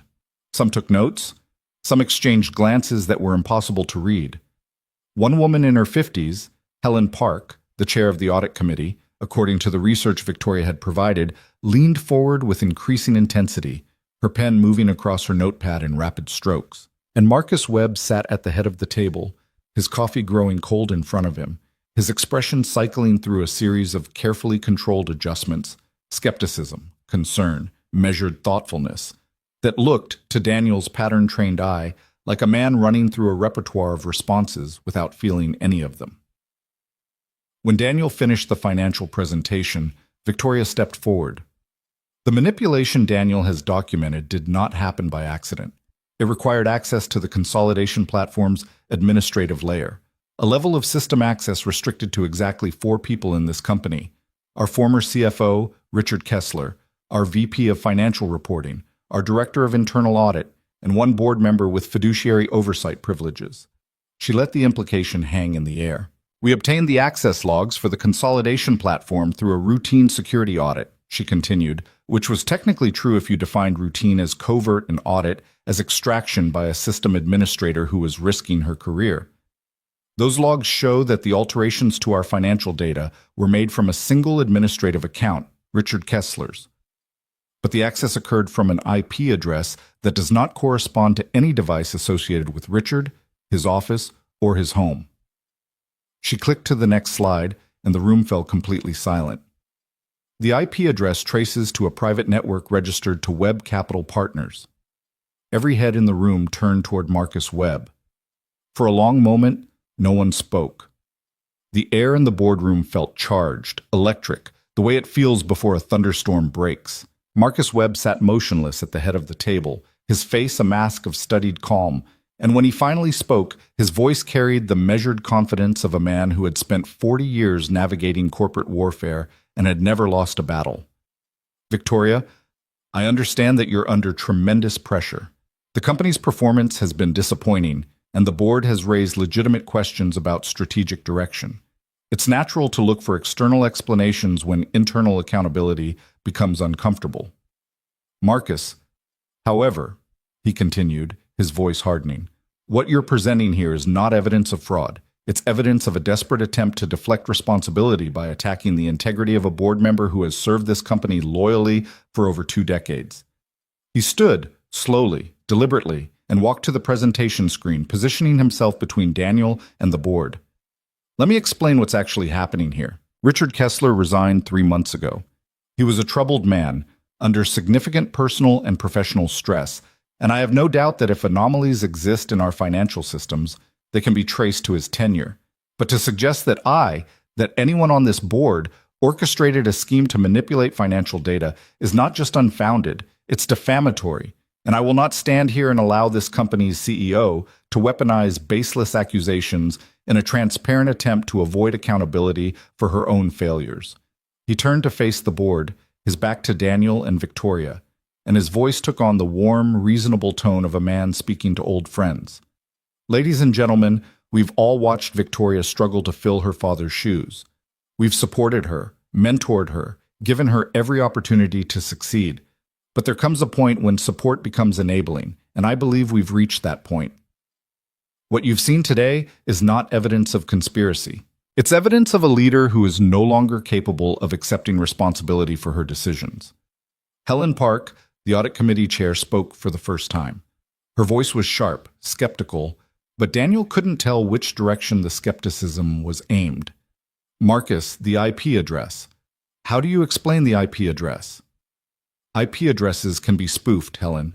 Any competent hacker could make it appear that access came from my network when it actually came from anywhere in the world. Richard Kessler had access to sophisticated technical resources. If he was manipulating data, and I'm not conceding that he was, he could easily have framed someone else to cover his tracks. That's a convenient explanation, Victoria said. It's a plausible one, which is more than I can say for the alternative, that a board member with no motive, no financial benefit, and no history of misconduct somehow decided to orchestrate an elaborate fraud that could only hurt the company he's devoted his career to protecting.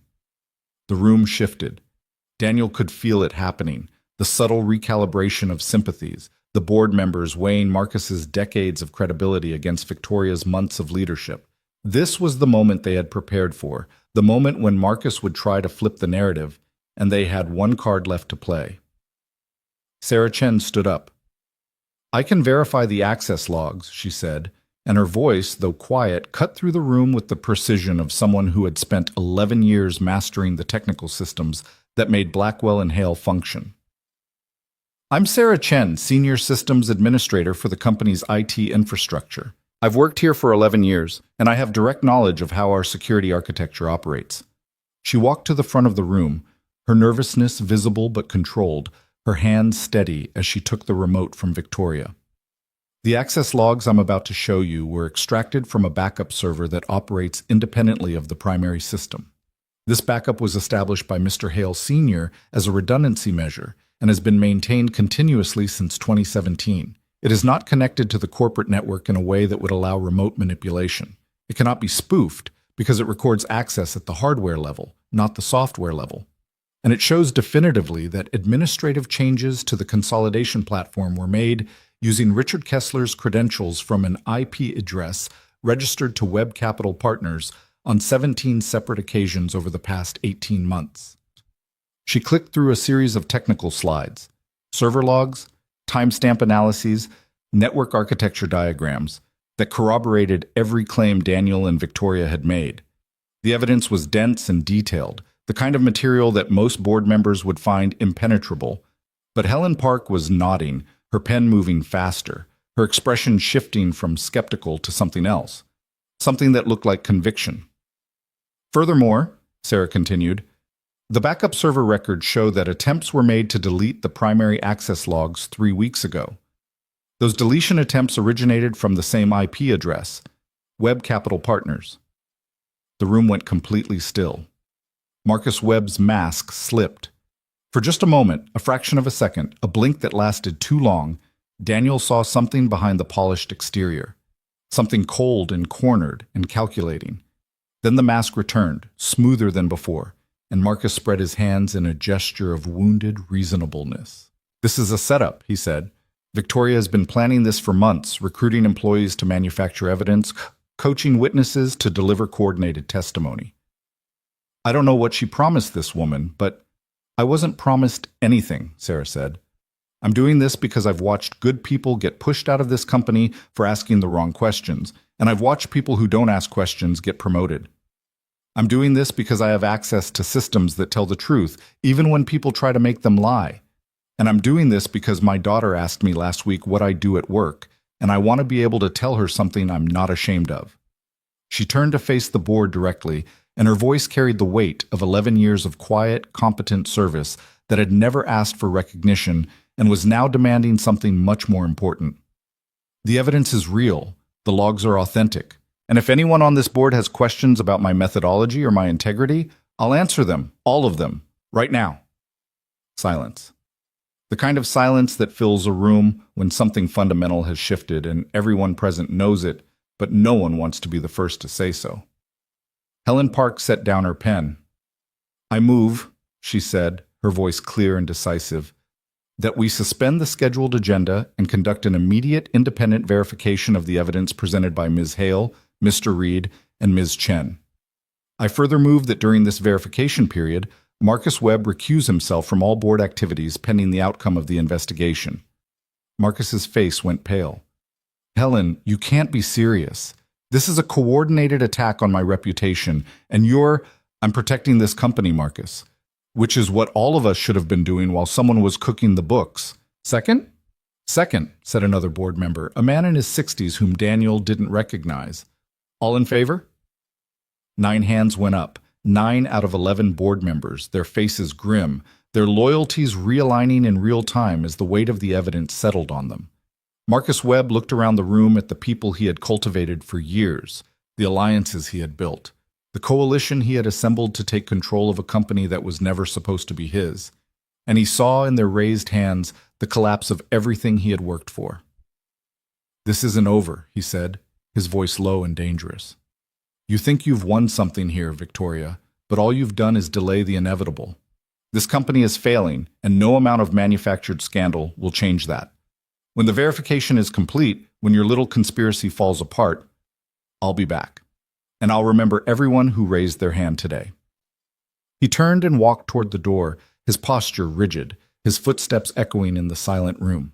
As he passed Daniel, he paused, and his eyes met Daniel's for the first time. "You," he said quietly, soft enough that only Daniel could hear. "I don't know who you are, but I'll find out. And when I do, you'll regret ever walking up to Victoria Hale on that beach." Daniel held his gaze. His heart was pounding, his palms were damp, his entire body was vibrating with the aftermath of what had just happened, but his voice, when he spoke, was steady. "The numbers don't lie, Mr. Webb. They never did." Marcus Webb said nothing. He turned and walked out of the boardroom, and the door closed behind him with a sound like a chapter ending. In the silence that followed, Victoria walked to the head of the table, to the chair that Marcus had claimed at the beginning of the meeting, and sat down. Her hands were trembling slightly, and there was a brightness in her eyes that might have been tears or triumph or both. "Thank you," she said to the board, "all of you, for listening, for believing in evidence over politics." Helen Park nodded. "Don't thank us yet. We have a lot of work to do. The verification process will take time, and we'll need full cooperation from everyone involved in preparing this evidence. You'll have it? And Victoria?" Helen's voice softened slightly. "Your father would be proud of you today. He believed in this company. He believed in doing things right. What you did here, what all 3 of you did, that's what leadership looks like." Victoria's composure cracked, just for a moment, and Daniel saw the woman behind the CEO, the daughter who had lost her father and inherited his company and spent years fighting to prove she deserved it. She blinked, once, twice, and then the composure returned, and she was Victoria Hale again, steady and strong and ready for whatever came next. The meeting adjourned at 11:47 a.m. The board members filed out in small groups, their voices low, their expressions troubled. Sarah Chen left with Helen Park, who had asked to review the technical documentation in detail. And Daniel stood by the window, looking out at the Los Angeles skyline, feeling the adrenaline slowly drain from his body and leave behind something hollow and exhausted and profoundly, unexpectedly hopeful. "Daniel." He turned. Victoria was standing a few feet away, her arms crossed over her chest, her eyes fixed on his face with an intensity that made his breath catch. "You did it," she said. "You actually did it." "We did it, all 3 of us." "No." She shook her head. "Sarah provided the technical verification. I provided the platform and the strategy. But you saw the truth when no one else was looking. You built the case that brought down a man who had been manipulating this company for years. You risked everything. Your career, your anonymity, your son's stability, because the numbers were wrong and you couldn't walk away." She stepped closer, close enough that Daniel could see the faint freckles across the bridge of her nose, close enough to feel the warmth of her breath. That's not a team effort, Daniel. That's a man who decided to stand up, and I will never be able to repay you for that. I didn't do it for payment. I know. That's what makes it matter. They stood there, the two of them, in the empty boardroom with the morning light pouring through the windows and the echo of Marcus Webb's threats still hanging in the air. And Daniel knew, with a certainty that had nothing to do with numbers and everything to do with the way she was looking at him, that the conversation they had promised to have was coming. Not today. Not while the verification was pending and the company was in transition and there were 1,000 practical details to manage. But soon. I should get back to Lucas, he said. Mrs. Hernandez has been watching him since yesterday, and I promised him we'd go to the aquarium today. The aquarium? He's been asking for months. He wants to see the sharks.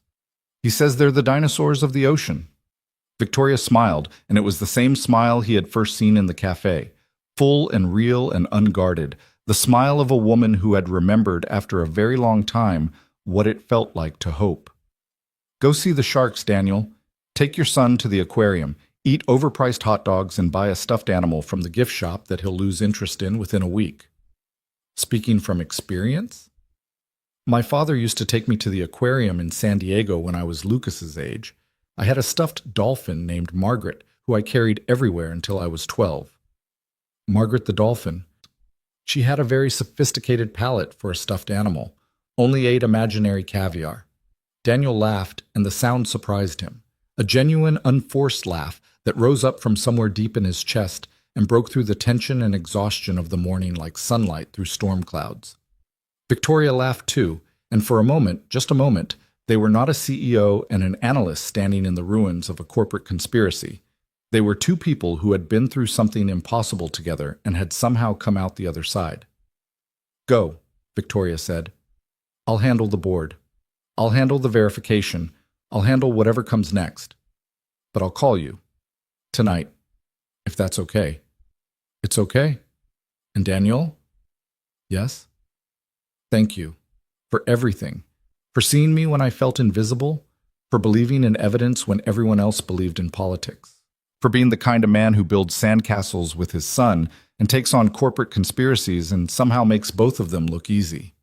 Neither of them is easy. I know. That's what makes you remarkable.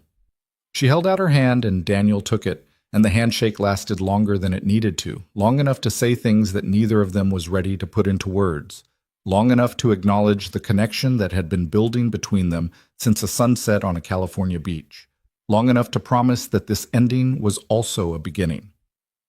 Then he let go and walked out of the boardroom and took the elevator down to the parking garage and drove to Mrs. Hernandez's apartment, where Lucas was waiting with a stuffed dinosaur under one arm and a smile that could light up entire oceans. Dad, Mrs. Hernandez made churros, and she taught me a word in Spanish. What word? Tiburon. It means shark. That's perfect, buddy, because we're going to see some tiburones today.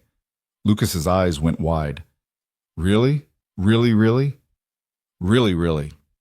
The boy launched himself at Daniel's legs with the full-body enthusiasm of a 5-year-old who has just received the best news of his entire life, and Daniel scooped him up and held him close, breathing in the smell of churros and childhood and the simple, uncomplicated joy of a promise kept. They went to the aquarium. They saw the sharks, massive, silent, prehistoric things that glided through the water with the patient grace of creatures who had been perfect for 400 million years and saw no reason to change. Lucas pressed his face against the glass and whispered Tiburon over and over, and Daniel stood behind him with his hand on the boy's shoulder and felt, for the first time in weeks, something that might have been peace. That night, after Lucas was asleep with Professor Chomps tucked under his chin, and the stuffed shark he had named Captain Bite nestled beside him, Daniel's phone buzzed with a call from the unmarked number. Victoria. Daniel, is he asleep? Out cold. I think the sharks wore him out. Good sharks or bad sharks? He hasn't decided yet. He's still developing his shark philosophy. She laughed softly, and the sound moved through Daniel like warmth, like light, like the first breath of spring after a winter that had lasted too long. The verification is moving faster than I expected, she said. Helen Park brought in an independent forensic team. They've already confirmed the authenticity of the access logs. Marcus's lawyers are scrambling, but the evidence is too clean. He's done, Daniel. He's actually done. How do you feel? A pause.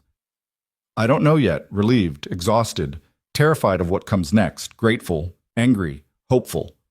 Another pause. All of it at once. Is that possible? I think that's what surviving something feels like. Have you survived something?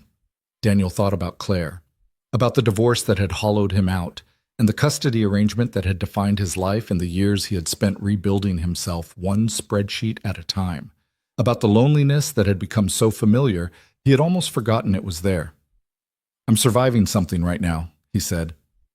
Is it hard? The hardest parts are behind me.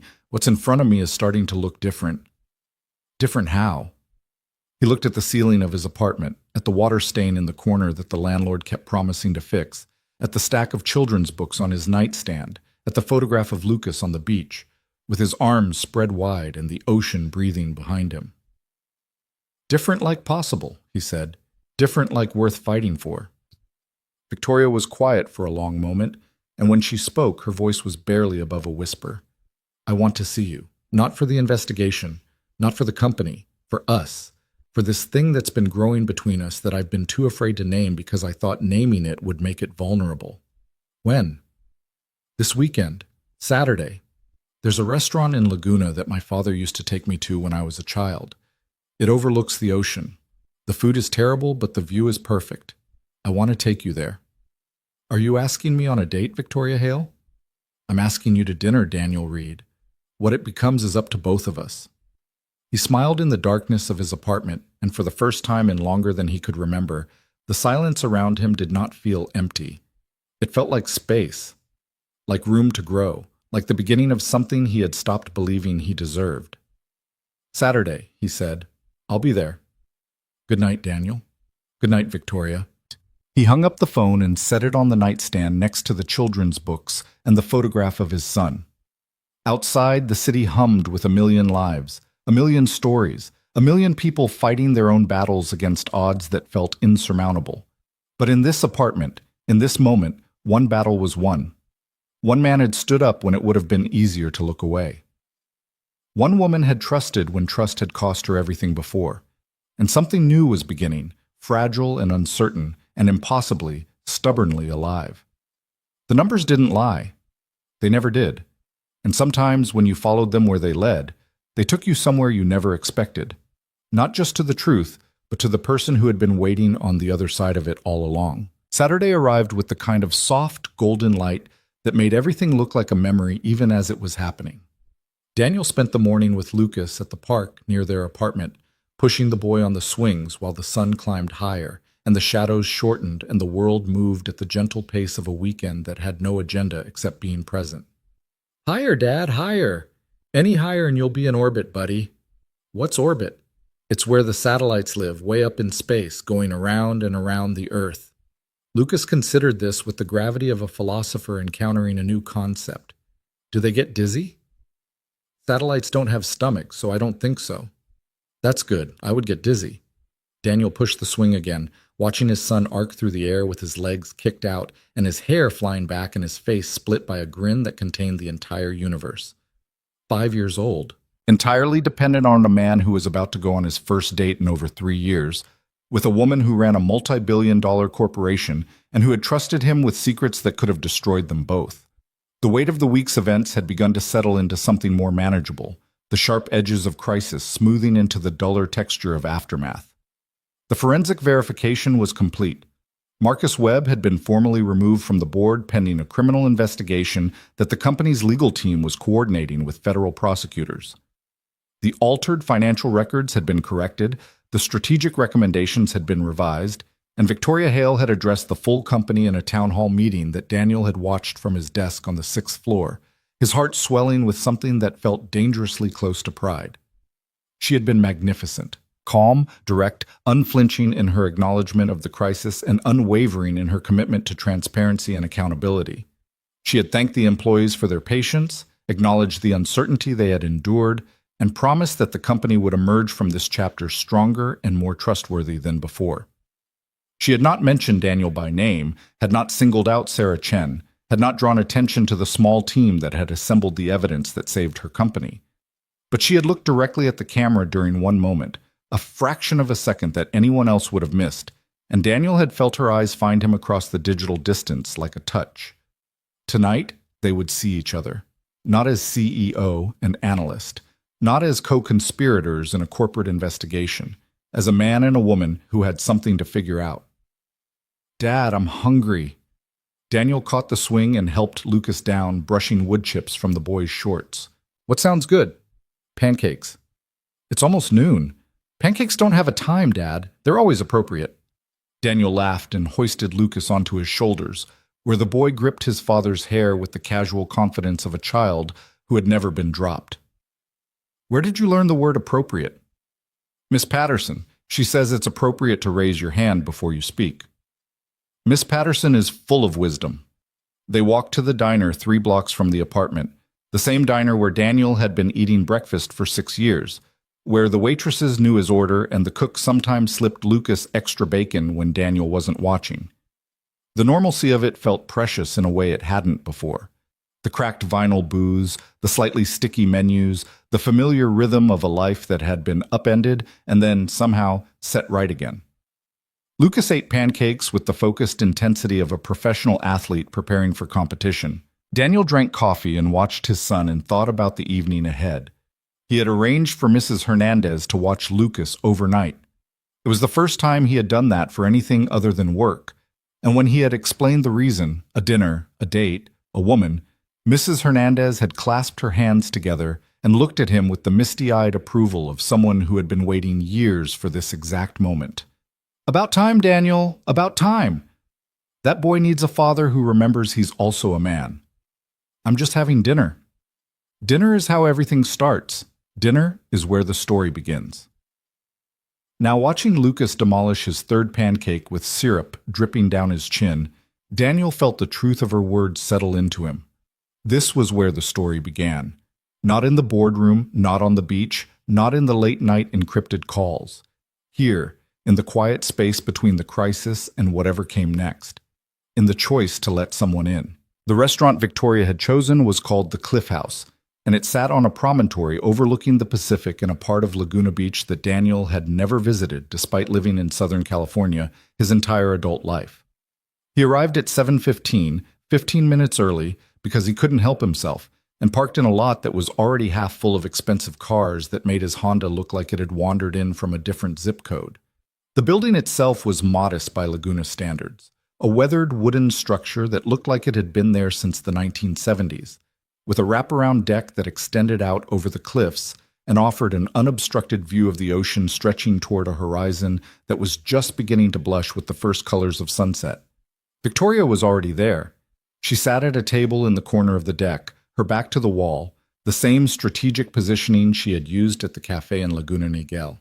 But everything else about her was different. She wore a simple blue dress that moved in the ocean breeze, her hair loose around her shoulders, her face bare of the corporate armor she wore at the office. She looked younger, softer, vulnerable in a way that made Daniel's chest ache. She saw him and smiled, and the smile transformed her entire face, and Daniel understood in that moment that whatever happened tonight, he was already in deeper than he had realized. "You've found it," she said as he sat down across from her. "GPS is a remarkable invention. My father used to navigate by paper maps. He said it built character." "Did it?" "It built a lot of arguments between him and my mother about whether we were lost." Daniel laughed, and the tension he had been carrying in his shoulders began to ease. A waiter appeared, poured water, recited the specials with the bored efficiency of someone who had done it 1,000 times. They ordered wine, a bottle Victoria chose without looking at the price, which Daniel tried not to think about, and the waiter disappeared, and they were alone with the ocean and the sunset and the weight of everything they hadn't said. "You look different," Victoria said. "Different how?" "Lighter, like you've set something down." Daniel considered this.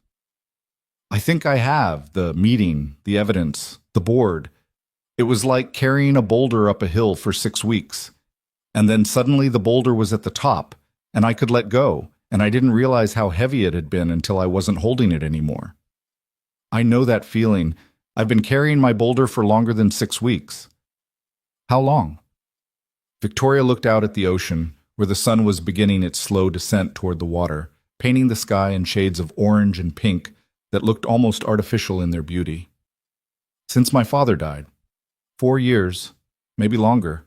He was sick for 2 years before he passed, and I spent that time running the company while watching him fade. The board started circling before he was even gone, Marcus especially. He saw the transition as an opportunity, and I was too focused on my father to see what was happening until it was almost too late. But you stopped him. We stopped him. I couldn't have done it alone. I tried for 18 months, Daniel. 18 months of feeling like something was wrong but never being able to prove it. 18 months of second-guessing myself, wondering if I was paranoid, wondering if Marcus was right that I wasn't ready for this job. She turned to look at him directly. And then you walked up to me on a beach and told me the numbers were wrong. And for the first time in 18 months, I knew I wasn't crazy. You were never crazy. Grief does strange things to confidence. When you lose someone who believed in you unconditionally, you start to wonder if anyone else ever will. The wine arrived. The waiter poured with practiced precision, and they touched glasses. And the soft clink of crystal was the only sound for a moment before the ocean reasserted itself. "Tell me about Lucas," Victoria said. The question surprised him. "What do you want to know?" "Everything, whatever you want to share. I saw him in that cafe, eating a cookie and explaining crabs to me like I was the student and he was the professor. I want to know who that child is, who made him." Daniel felt something open in his chest, a door he had kept carefully closed for years. He almost never talked about Lucas to anyone outside of the narrow circle of people. Mrs. Hernandez, a few colleagues who had met the boy at company events, his own mother who lived in Arizona and visited twice a year, who were already part of their lives. Lucas was private. Lucas was sacred. Lucas was the one thing Daniel protected from the world with the ferocity of a man who understood that some things were too precious to risk. But Victoria had asked. And something about the way she asked, with genuine curiosity, with the same intensity she brought to everything, with the unmistakable desire to know not just the facts but the story, made Daniel want to answer. "He was born on a Tuesday," Daniel said. "March 14th. I remember because it was Pi Day, and the delivery nurse made a joke about it being an appropriate birthday for an analyst's son. Claire, my ex-wife, she was in labor for 23 hours. I counted them. I counted everything. The contractions, the minutes between them, the hours on the clock. It was the only way I could feel useful." He took a sip of wine, letting the memory wash over him. When he finally arrived, he didn't cry at first. There was this long moment, probably only a few seconds, but it felt like forever, where he just looked around with these enormous eyes, taking everything in. The doctors, the lights, Claire, me, like he was assessing the situation before committing to a response. And then he cried. And I cried, and Claire cried, and the nurse who made the Pi Day joke handed me this tiny human wrapped in a hospital blanket and said, "Congratulations, Dad." What happened with Claire? Daniel had known the question was coming, and he had decided somewhere between the park and the restaurant that he would answer it honestly. "We met in college, business school. She was brilliant, organized, ambitious, driven in a way that I admired but could never quite match. We got married too young, had Lucas before we were ready, and then realized somewhere around his 2nd birthday that we were better at being colleagues than partners. The divorce was amicable, if you can call any divorce amicable. We didn't fight, we just stopped pretending we were something we weren't. Do you still love her? I love the person she was when we were happy. I love the mother she is to Lucas, even from a distance. But no, I don't love her the way a husband loves a wife. I'm not sure I ever did, which is probably the real reason we didn't last." Victoria nodded slowly, processing. "I've never been married, never even close. I've had relationships, but they always seem to exist in a separate compartment from the rest of my life. Work here, romance there. The compartments never touched." "That sounds lonely." "It was efficient." She smiled, but there was no humor in it. "I told myself that efficiency was the same as happiness. That if I could just optimize everything, my schedule, my energy, my emotions, I would eventually arrive at some destination where it all made sense. But you can't optimize your way to connection. I learned that the hard way. What changed? Victoria looked at him, and her eyes held something he hadn't seen before. Not vulnerability, not hope, but something closer to surrender. The look of someone who had decided to stop running. You changed it. When you walked up to me on that beach, you weren't trying to impress me or get something from me or advance some agenda. You just saw something wrong and decided to say so. That's rarer than you think, Daniel, especially in my world. Everyone I meet wants something. Everyone has an angle. But you just showed up with your sun and your shadow numbers and your refusal to look the other way. I was terrified, Daniel admitted. Of what? Of everything. Of losing my job, my reputation, my ability to provide for Lucas. Of getting involved in something I didn't fully understand. Of being noticed by people like Marcus Webb who could crush me without breaking a sweat. But you did it anyway. The numbers were wrong. I couldn't walk away from that. Victoria reached across the table and took his hand. The contact was electric, warm and real and grounding in a way that made everything else fall away. The ocean, the sunset, the other diners, the weight of their respective histories, all of it receded, leaving only the two of them and the question that had been building since the beginning. Daniel. Yes? What are we doing here? Really? Not the company, not the investigation. Us. What is this? He had been asking himself the same question for weeks, and the answers he had come up with were all incomplete. Attraction, certainly. Respect, absolutely. Gratitude, admiration, the electric pull of two people who had survived something together. But none of those words captured the full truth, the thing he felt when she looked at him, the way his chest expanded when she smiled. I think, he said slowly, we're discovering that we work well together, not just in a crisis. In general, the way we talk, the way we think, the way we see the world. It's like finding someone who speaks your language when you didn't even know you had a language. That's very poetic for a numbers guy. Numbers are poetry if you know how to read them. She squeezed his hand. I want to try this, whatever this is, but I need you to understand something first. Tell me. I'm not good at this. At relationships, at vulnerability, at letting someone in. I've spent my entire adult life learning how to be strong, and somewhere along the way, I forgot how to be soft. I might mess this up. I might push you away when I should pull you close. I might prioritize work when I should prioritize us. It's not intentional. It's just the only way I know how to operate. Victoria. Let me finish. If we do this, I need you to be patient with me. I need you to call me out when I'm retreating into my shell. I need you to understand that my walls aren't about you. They're about me, and the things I learned to do to survive, and the years I spent believing that needing someone was the same as weakness. Are you done? She blinked. What? Daniel stood up, walked around the table, and sat down in the chair beside her, close enough that their shoulders touched. He kept her hand in his. Victoria Hale. In the past 6 weeks, I have watched you face down a corporate conspiracy, rebuild your board of directors, restore the integrity of a company that employs thousands of people, and do it all while maintaining the kind of composure that most people couldn't manage on their best day. You think you're not good at vulnerability, but do you know what walking up to me on that beach was? What bringing me into your investigation was? What trusting Sarah Chen and Helen Park and everyone else you let into this circle was? He turned to face her fully. That was vulnerability. That was letting people in when you had every reason to keep them out. You didn't mess it up, Victoria. You did it exactly right. And if you think a little emotional awkwardness is going to scare me away, you're dramatically underestimating how stubborn I am. She stared at him for a long moment, and then she laughed. A real laugh, full and surprised and carrying all the tension of the past months out with it like a wave retreating from the shore. You're stubborn? Incredibly stubborn. Ask anyone who's ever tried to get me to change a spreadsheet formula. What about your son? Where does he fit in all this? Daniel had been thinking about this question since before he arrived. It was the question that mattered most, the one that could make or break whatever was growing between them. Lucas is my first priority. He will always be my first priority. Any relationship I'm in has to understand that. I wouldn't expect anything less. But here's the thing, Victoria. I watched you talk to him in that cafe. I watched you answer his question about being tired without condescension or dismissal.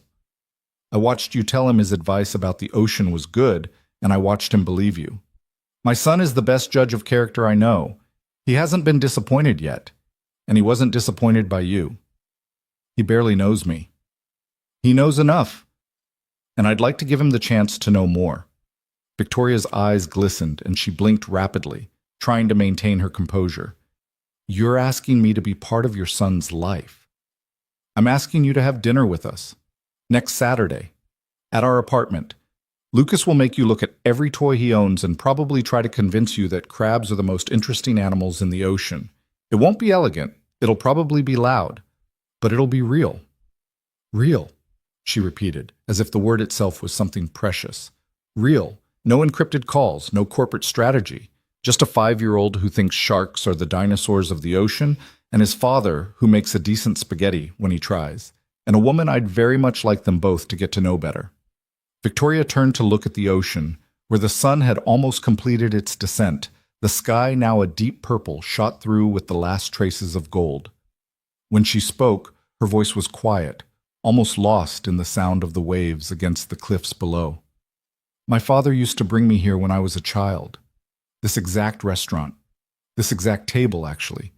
He would order the fish, which was always overcooked, and I would order the pasta, which was always underseasoned, and we would sit here and watch the sunset and talk about nothing important, just life, dreams, the kind of conversations that don't have an agenda.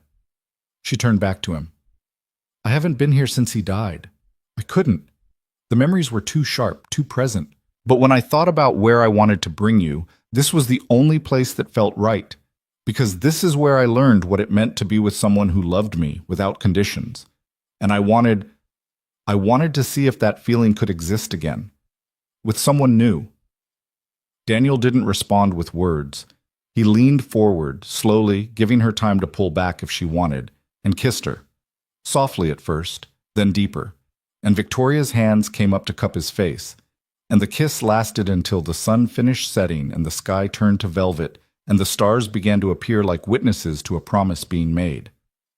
When they finally pulled apart, Victoria was smiling, and there were tears on her cheeks, and Daniel wiped them away with his thumb and thought about all the paths that had led to this moment. The divorce, the late nights, the loneliness, the numbers that didn't lie, and understood that every one of them had been necessary. Every one of them had been preparation for the woman sitting beside him now. Next Saturday, she said. Spaghetti. Your apartment. Your son showing me every toy he owns. You're in? I'm in. They stayed at the restaurant until it closed, talking about everything and nothing, her childhood, his childhood, the dreams they had abandoned and the ones they still harbored, the fears they had never admitted and the hopes they were just beginning to voice. The wine was finished. The food was barely touched, and the waiter cleared their table 3 times before finally leaving them alone with the last drops in their glasses and the soft crash of waves below. When Daniel walked Victoria to her car, a sleek black Tesla that hummed to life at her approach, she kissed him again, longer this time, with the unhurried confidence of someone who knew there would be other kisses, other nights, a future that was beginning to take shape. Good night, Daniel. Good night, Victoria. Drive safe. Your son needs you to come home. I know. I'm coming. He watched her drive away, her taillights disappearing around a curve in the coastal road, and then he stood alone in the parking lot for a long moment, breathing in the salt air and feeling, for the first time in years, like a man whose life was moving in a direction he had chosen rather than one that had been chosen for him. The drive back to Long Beach took an hour. Daniel spent it listening to music he hadn't listened to in years, songs from college, from the early days with Claire, from the time before responsibility had narrowed his horizons to the width of a spreadsheet and the depth of a custody schedule. The music felt different now. The love songs, especially. They felt possible in a way they hadn't in a long time. Mrs. Hernandez was awake when he arrived, reading a romance novel in Spanish and drinking tea that smelled like cinnamon. How was your dinner? It was good, really good.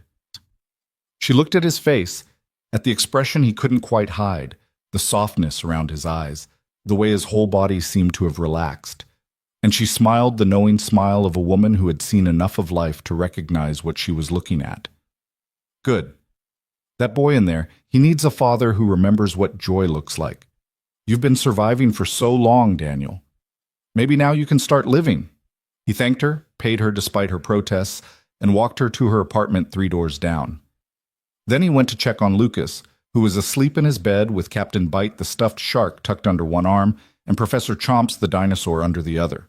A diplomatic arrangement that the boy had apparently negotiated with himself before falling asleep. Daniel sat on the edge of the bed and watched his son breathe. "We're going to be okay, buddy," he whispered. "You and me. We're going to be more than okay." Lucas stirred, mumbled something about tiburones, and settled deeper into sleep. Daniel kissed his forehead, turned off the nightlight, and went to the kitchen to pour himself a glass of water. His phone buzzed on the counter. "Victoria. Home safe. Thank you for tonight. Thank you for everything. Daniel." "Same. All of it. Victoria. I meant what I said. I'm in. Daniel. So am I. Victoria. Good night, Daniel. Dream about something good." He set the phone down and looked around his apartment. The small kitchen, the worn couch, the children's drawings on the refrigerator, the life he had built from the pieces Claire had left behind. It wasn't much by most standards. It wouldn't impress anyone who valued square footage or designer furniture or the trappings of conventional success. But it was his. It was real. It was the foundation on which everything else would be built. He thought about next Saturday, about Lucas meeting Victoria properly, not as someone Dad works with, but as someone Dad cares about the possibility of a future that included more than just survival, about the woman who had let him into her crisis and her confidence, and finally, her heart. The numbers didn't lie. They never did. And the numbers Daniel had spent his life learning to read were telling him something now, something he hadn't expected but couldn't deny. They were adding up to happiness. The Saturday that Victoria came to dinner arrived faster than Daniel had anticipated, the week blurring past in a haze of work and preparation and the quiet, persistent hum of anticipation that had taken up residence in his chest since the night at the Cliff House. He cleaned the apartment twice, rearranged the living room furniture 3 times, and finally accepted that no amount of repositioning would transform his modest Long Beach studio into something that wouldn't make a billionaire CEO question her life choices. Lucas, however, had no such concerns. "Dad, should I wear my shark shirt or my dinosaur shirt? Which one do you think Victoria would like?" Lucas considered this with the gravity of a diplomat weighing international relations. "Shark shirt. Because she's seen my dinosaur shirt already, and you should always show people new things about yourself." "Where did you learn that?" "Miss Patterson. She says variety is the spice of life." Miss Patterson is a philosopher disguised as a kindergarten teacher. Lucas nodded seriously and disappeared into his room to change, and Daniel stood in the kitchen surrounded by the components of the spaghetti dinner he had promised. Sauce simmering on the stove, pasta ready to boil, garlic bread warming in the oven, and wondered, not for the first time, how his life had arrived at this particular moment. 6 months ago, he had been invisible. A name on an org chart, a signature on a report, a single father navigating the narrow corridor between work and home with the careful precision of someone who couldn't afford mistakes. Now he was standing in his kitchen waiting for Victoria Hale to knock on his door, and the transformation felt both impossible and inevitable, like a mathematical proof that only made sense once you saw the final answer. The knock came at exactly 6:30. Victoria was never late. It was one of the things Daniel had learned about her over the past weeks: the precision, the discipline, the refusal to waste anyone's time, including her own. He wiped his hands on a kitchen towel, took a breath that was deeper than strictly necessary, and opened the door. Victoria stood in the hallway holding a gift bag and wearing an expression that Daniel had never seen on her face before. Nervous. Genuinely, visibly nervous. The CEO, who had faced down Marcus Webb in a boardroom full of hostile board members, was standing outside a studio apartment in Long Beach, looking like she might bolt at any moment. "Hi," she said. "Hi. I brought wine, and something for Lucas." I wasn't sure what 5-year-olds like these days, so I asked my assistant, and she said Legos were always safe. But then I worried that might be choking hazard territory, so I also brought a book about the ocean, and now I'm realizing I'm rambling, which is something I never do, so please stop me at any point. Daniel grinned and stepped aside to let her in. Lucas is 6 now, actually. His birthday was 2 weeks ago. 6. Right. I knew that. I definitely knew that. You didn't know that. I absolutely did not know that. I'm sorry. Don't be. The Legos are perfect. He's been asking for the marine biology set for months. Victoria's shoulders dropped slightly, some of the tension releasing. Marine biology Legos are a thing? Everything is a thing with Legos. There's probably a corporate fraud investigation set somewhere. She laughed, and the sound was so unexpected, so warm and unguarded, that Daniel felt something shift in his chest, a door opening wider than it had been before. Lucas appeared from his bedroom wearing the shark shirt, his hair combed with the aggressive thoroughness of a child who had been told to look presentable, and stopped in the middle of the living room to assess their guest with the frank, evaluating gaze that only children can pull off without seeming rude. "You're Victoria," he announced. "I am, and you're Lucas." "I know who I am." Daniel winced slightly, but Victoria just smiled. "Fair point. That was a redundant observation on my part." Lucas tilted his head. "What's redundant mean?" "It means saying something that's already obvious. Like when Dad tells me to eat my vegetables even though the vegetables are right there on my plate and I can see them." "Exactly like that." Lucas nodded, apparently satisfied with this answer, and turned to Daniel. "She's funny. Can she stay?"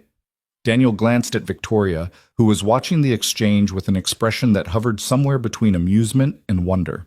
"That's kind of the plan, buddy." "Good. I want to show her my shark collection." And just like that, the ice was broken. Lucas took Victoria's hand with the casual confidence of a child who had decided someone was acceptable and led her toward his bedroom, chattering about the various sharks in his collection, their names, their backstories, their complex social dynamics, while Daniel followed behind and watched 2 separate pieces of his life begin to fit together in ways he hadn't dared to imagine. The shark collection tour lasted 45 minutes. Victoria sat cross-legged on Lucas's bedroom floor, while the boy presented each stuffed animal with the solemnity of a museum curator introducing priceless artifacts. Captain Bite, the shark from the aquarium, was the newest member of the family. Maxwell the Great White was the oldest, a gift from Daniel's mother when Lucas was 3. There was also Sharky Jr., Madam Hammerhead, and a small, somewhat bedraggled specimen named Kevin, who Lucas explained had been through some difficult times but was recovering nicely. "Kevin looks like he's seen things," Victoria observed. "He fell in the toilet once," Lucas said. "Dad had to rescue him. It was traumatic for everyone." "I can imagine." Daniel leaned against the doorframe, watching Victoria engage with his son with the same intensity she brought to board meetings and financial reports. She asked questions, real questions, not the condescending kind that adults often ask children, and listened to the answers as if they mattered. Lucas, who had inherited his father's ability to read people, noticed. Children always noticed. Dinner was loud and messy and perfect. Lucas talked with his mouth full about everything: school, sharks, his friend Jaden, who could do a backflip on the playground, the ongoing saga of Carlos the crab, and his family. And Victoria listened to all of it with the patience of someone who had forgotten what it felt like to be in a room where the conversation had no agenda. "Do you have kids?" Lucas asked, somewhere between his second and third helping of spaghetti. "Lucas," Daniel said, a gentle warning. "It's okay," Victoria said. She set down her fork and looked at Lucas directly. "I don't have kids. I work a lot, and for a long time I thought that work was more important than anything else." "What about now?" Victoria glanced at Daniel, then back at Lucas. "Now I'm starting to think I might have had my priorities a little mixed up." "Dad says priorities are like organizing your toys. You have to decide which ones go on the top shelf." "That's a very good way to put it." "So, what's on your top shelf?" The question hung in the air, simple and devastating in the way only a child's question could be. Victoria was quiet for a moment, and when she spoke, her voice was softer than Daniel had ever heard it. "I'm still figuring that out." but I think your dad might be helping me rearrange some things. Lucas considered this, nodded once, and returned to his spaghetti with the satisfied air of someone who had completed an important investigation. After dinner, Daniel put Lucas to bed while Victoria washed dishes, over his protests. And when he emerged from the bedroom, the kitchen was spotless, and Victoria was standing by the window, looking out at the lights of Long Beach twinkling in the darkness. "He's asleep," Daniel said. "Captain Bite is on guard duty." Victoria turned to face him. "He's remarkable, Daniel. Lucas, the way he thinks, the way he processes the world, he's going to be something extraordinary when he grows up." "He's already something extraordinary. I just try not to mess it up." "You're not messing it up. You're doing exactly what a father should do." Daniel crossed the room and stood beside her at the window. The city spread out before them, ordinary and beautiful, in the way that ordinary things could be when you looked at them with the right eyes. "I talked to HR this week," he said. Victoria turned to look at him, her expression suddenly alert. "About what?" "About my position. About the conflict of interest that would arise if I continued reporting through the standard chain of command while dating the CEO. "Daniel, let me finish. The investigation is over. Marcus is gone. The company is restructuring, and there are going to be opportunities that didn't exist before. But I can't be one of the people who benefits from those opportunities while I'm personally involved with you. It would undermine everything we fought for." "What did HR say?" "They said there's a position opening up in the corporate strategy division, different reporting structure, different leadership chain. It would take me out from under your direct oversight while still allowing me to use the skills I've developed." "Do you want that position?" Daniel was quiet for a moment. The truth was complicated, and he had spent the past week wrestling with it. "I want to build something real with you, Victoria, not something that people can point to and say he only got ahead because he's sleeping with the CEO. Not something that makes you look like you're playing favorites. I want us to stand on our own foundations, and that means I have to step sideways before I can step forward." Victoria reached out and took his hand. "You're talking about giving up a promotion track you've worked years to build." "I'm talking about building a different track. One that doesn't require either of us to compromise our integrity." Most people wouldn't make that choice. I'm not most people, and neither are you. That's kind of the point." She stepped closer, close enough that he could smell her perfume, something subtle and expensive that made him think of ocean air and possibilities, and rested her head against his shoulder. "I don't deserve you," she said quietly. "Yes, you do. You deserve someone who sees you clearly, who respects what you've built, who understands that your work matters and doesn't ask you to choose between your company and your heart." He wrapped his arm around her. "I'm not asking you to choose. I'm asking you to let me stand beside you while you do both." Victoria lifted her head and looked at him, and her eyes were bright with something that might have been tears. "I love you." The words landed in Daniel's chest like a key turning in a lock, opening something that had been closed for so long he had forgotten it was there. He had loved before. Claire, in the early days, in the way young people love before they understand what love costs. But this was different. This was love that had been tested, that had grown in the crucible of crisis, that had proven itself in late-night phone calls and encrypted files, and the terrifying vulnerability of letting someone see you at your worst. "I love you too," he said, and he meant it in a way he had never meant anything before. The months that followed reshaped Daniel's life in ways both dramatic and subtle. He accepted the position in corporate strategy, taking a lateral move that some of his former colleagues privately questioned but that Daniel knew, with the certainty of a man who had learned to trust his own judgment, was exactly right.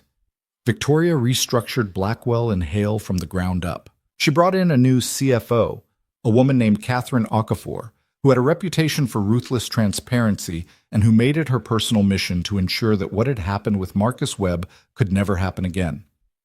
The board was reconstituted, with Helen Park taking on an expanded role as chair of a newly empowered audit committee. Sarah Chen was promoted to Director of Information Security, her quiet competence finally recognized in a way that 11 years of excellent work had never achieved. Marcus Webb was indicted on federal charges of securities fraud, wire fraud, and conspiracy. The trial wouldn't begin for another 18 months, But the evidence that Daniel and Sarah and Victoria had assembled formed the backbone of the prosecution's case. Daniel would eventually be called to testify, and he would do so with the same steady precision he brought to everything, presenting the numbers, explaining the methodology, letting the data speak for itself. But all of that was in the future. In the present, life unfolded in smaller, quieter moments that felt, to Daniel, more significant than any boardroom victory. Victoria came to dinner every Saturday. She learned Lucas's routines, the bedtime stories he preferred, the foods he would and wouldn't eat, the delicate negotiations required to get him into the bath without a diplomatic incident. She wasn't trying to replace Claire, and Lucas, with the intuitive wisdom of children, understood this immediately. Victoria was something new, something additional, a person who had carved out her own space in their small family without displacing anyone who was already there. Claire, to Daniel's relief, accepted the situation with the pragmatic grace that had always been her strongest quality. When Daniel told her about Victoria during one of their weekly custody coordination calls, she had been quiet for a long moment before responding. Is she good to him? To Lucas? She's learning. We all are. And she makes you happy? She does. More than I expected. Then I'm glad, Daniel. Really. You've been alone for too long. It was the kindest thing Claire had said to him in years, and Daniel carried the words with him like a blessing, a reminder that endings could be graceful, and that the people who had once loved each other could still wish each other well. The first year passed. Lucas turned 7, and Victoria helped Daniel organize a birthday party at the aquarium that was, according to Lucas, the best day of his entire life. The shark exhibit had been roped off for their private group, and Lucas had spent 2 hours pressed against the glass, watching the great whites glide through the water while Victoria stood beside him and answered every question with the same focused attention she gave to quarterly earnings reports. She knows a lot about sharks, Lucas observed later, in the car on the way home, his voice drowsy with exhaustion and sugar. She does research, Daniel said. She wants to be able to talk to you about the things you care about. That's nice. It is. Dad? Yeah, buddy? I think she should stay. Stay? Like forever. I think she should stay forever.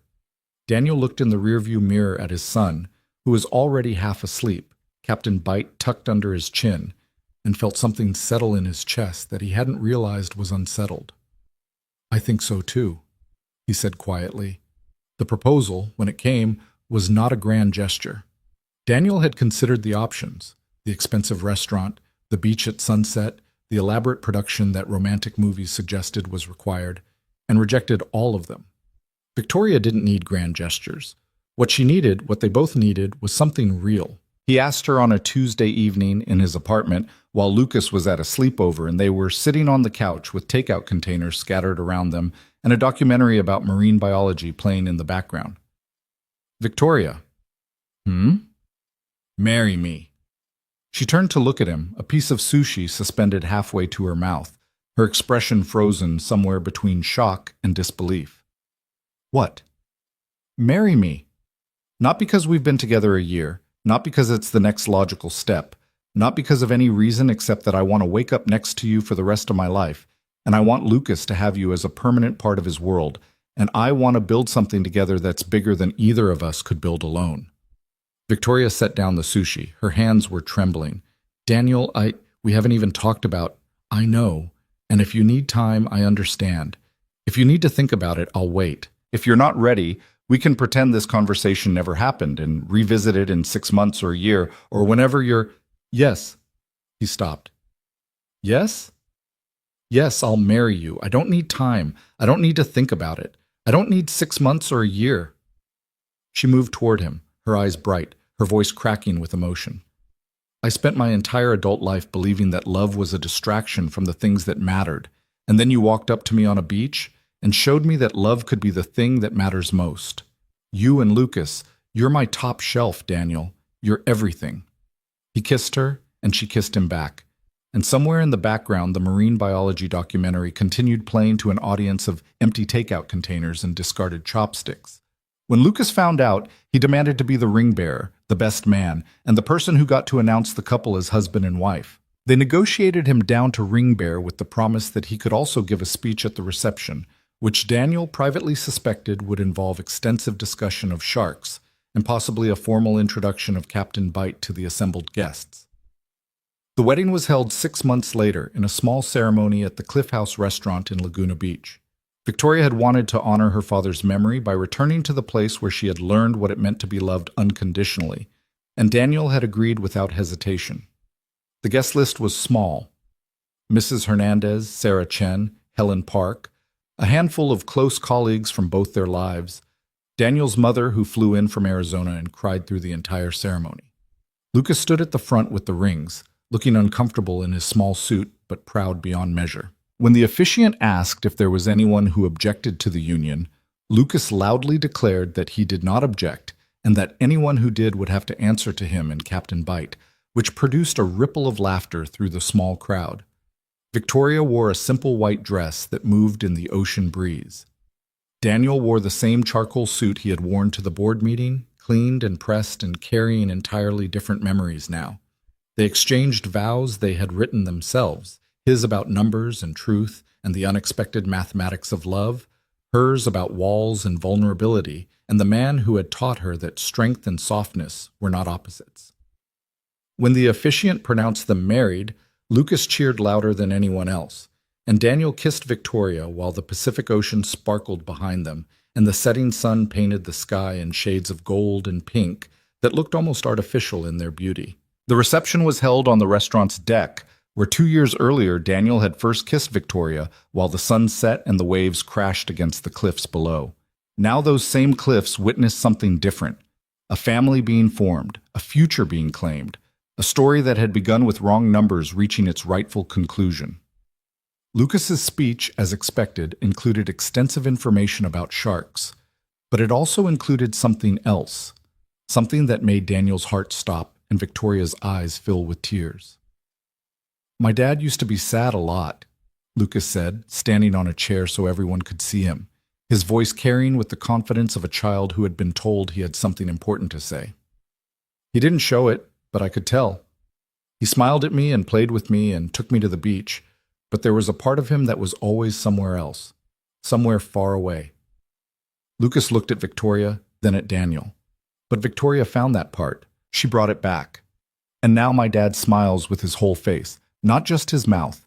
And when he looks at Victoria, he looks the way he used to look at the ocean, like it's something amazing that he can't quite believe is real."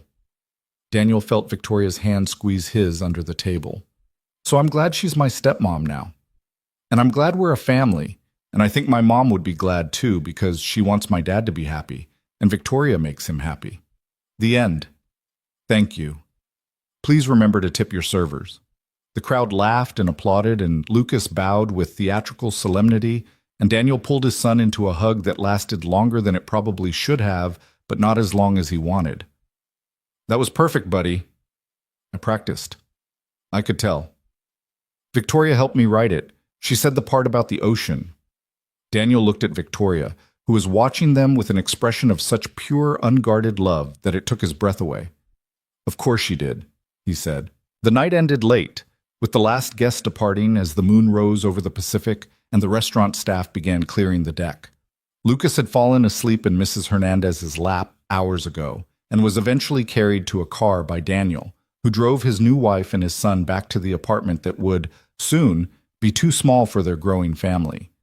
They had already begun looking at houses, nothing extravagant, neither of them wanted extravagant, but something with a yard where Lucas could play, with an extra bedroom for the future they were building, with enough space for a life that had expanded beyond the narrow corridor Daniel had once navigated alone.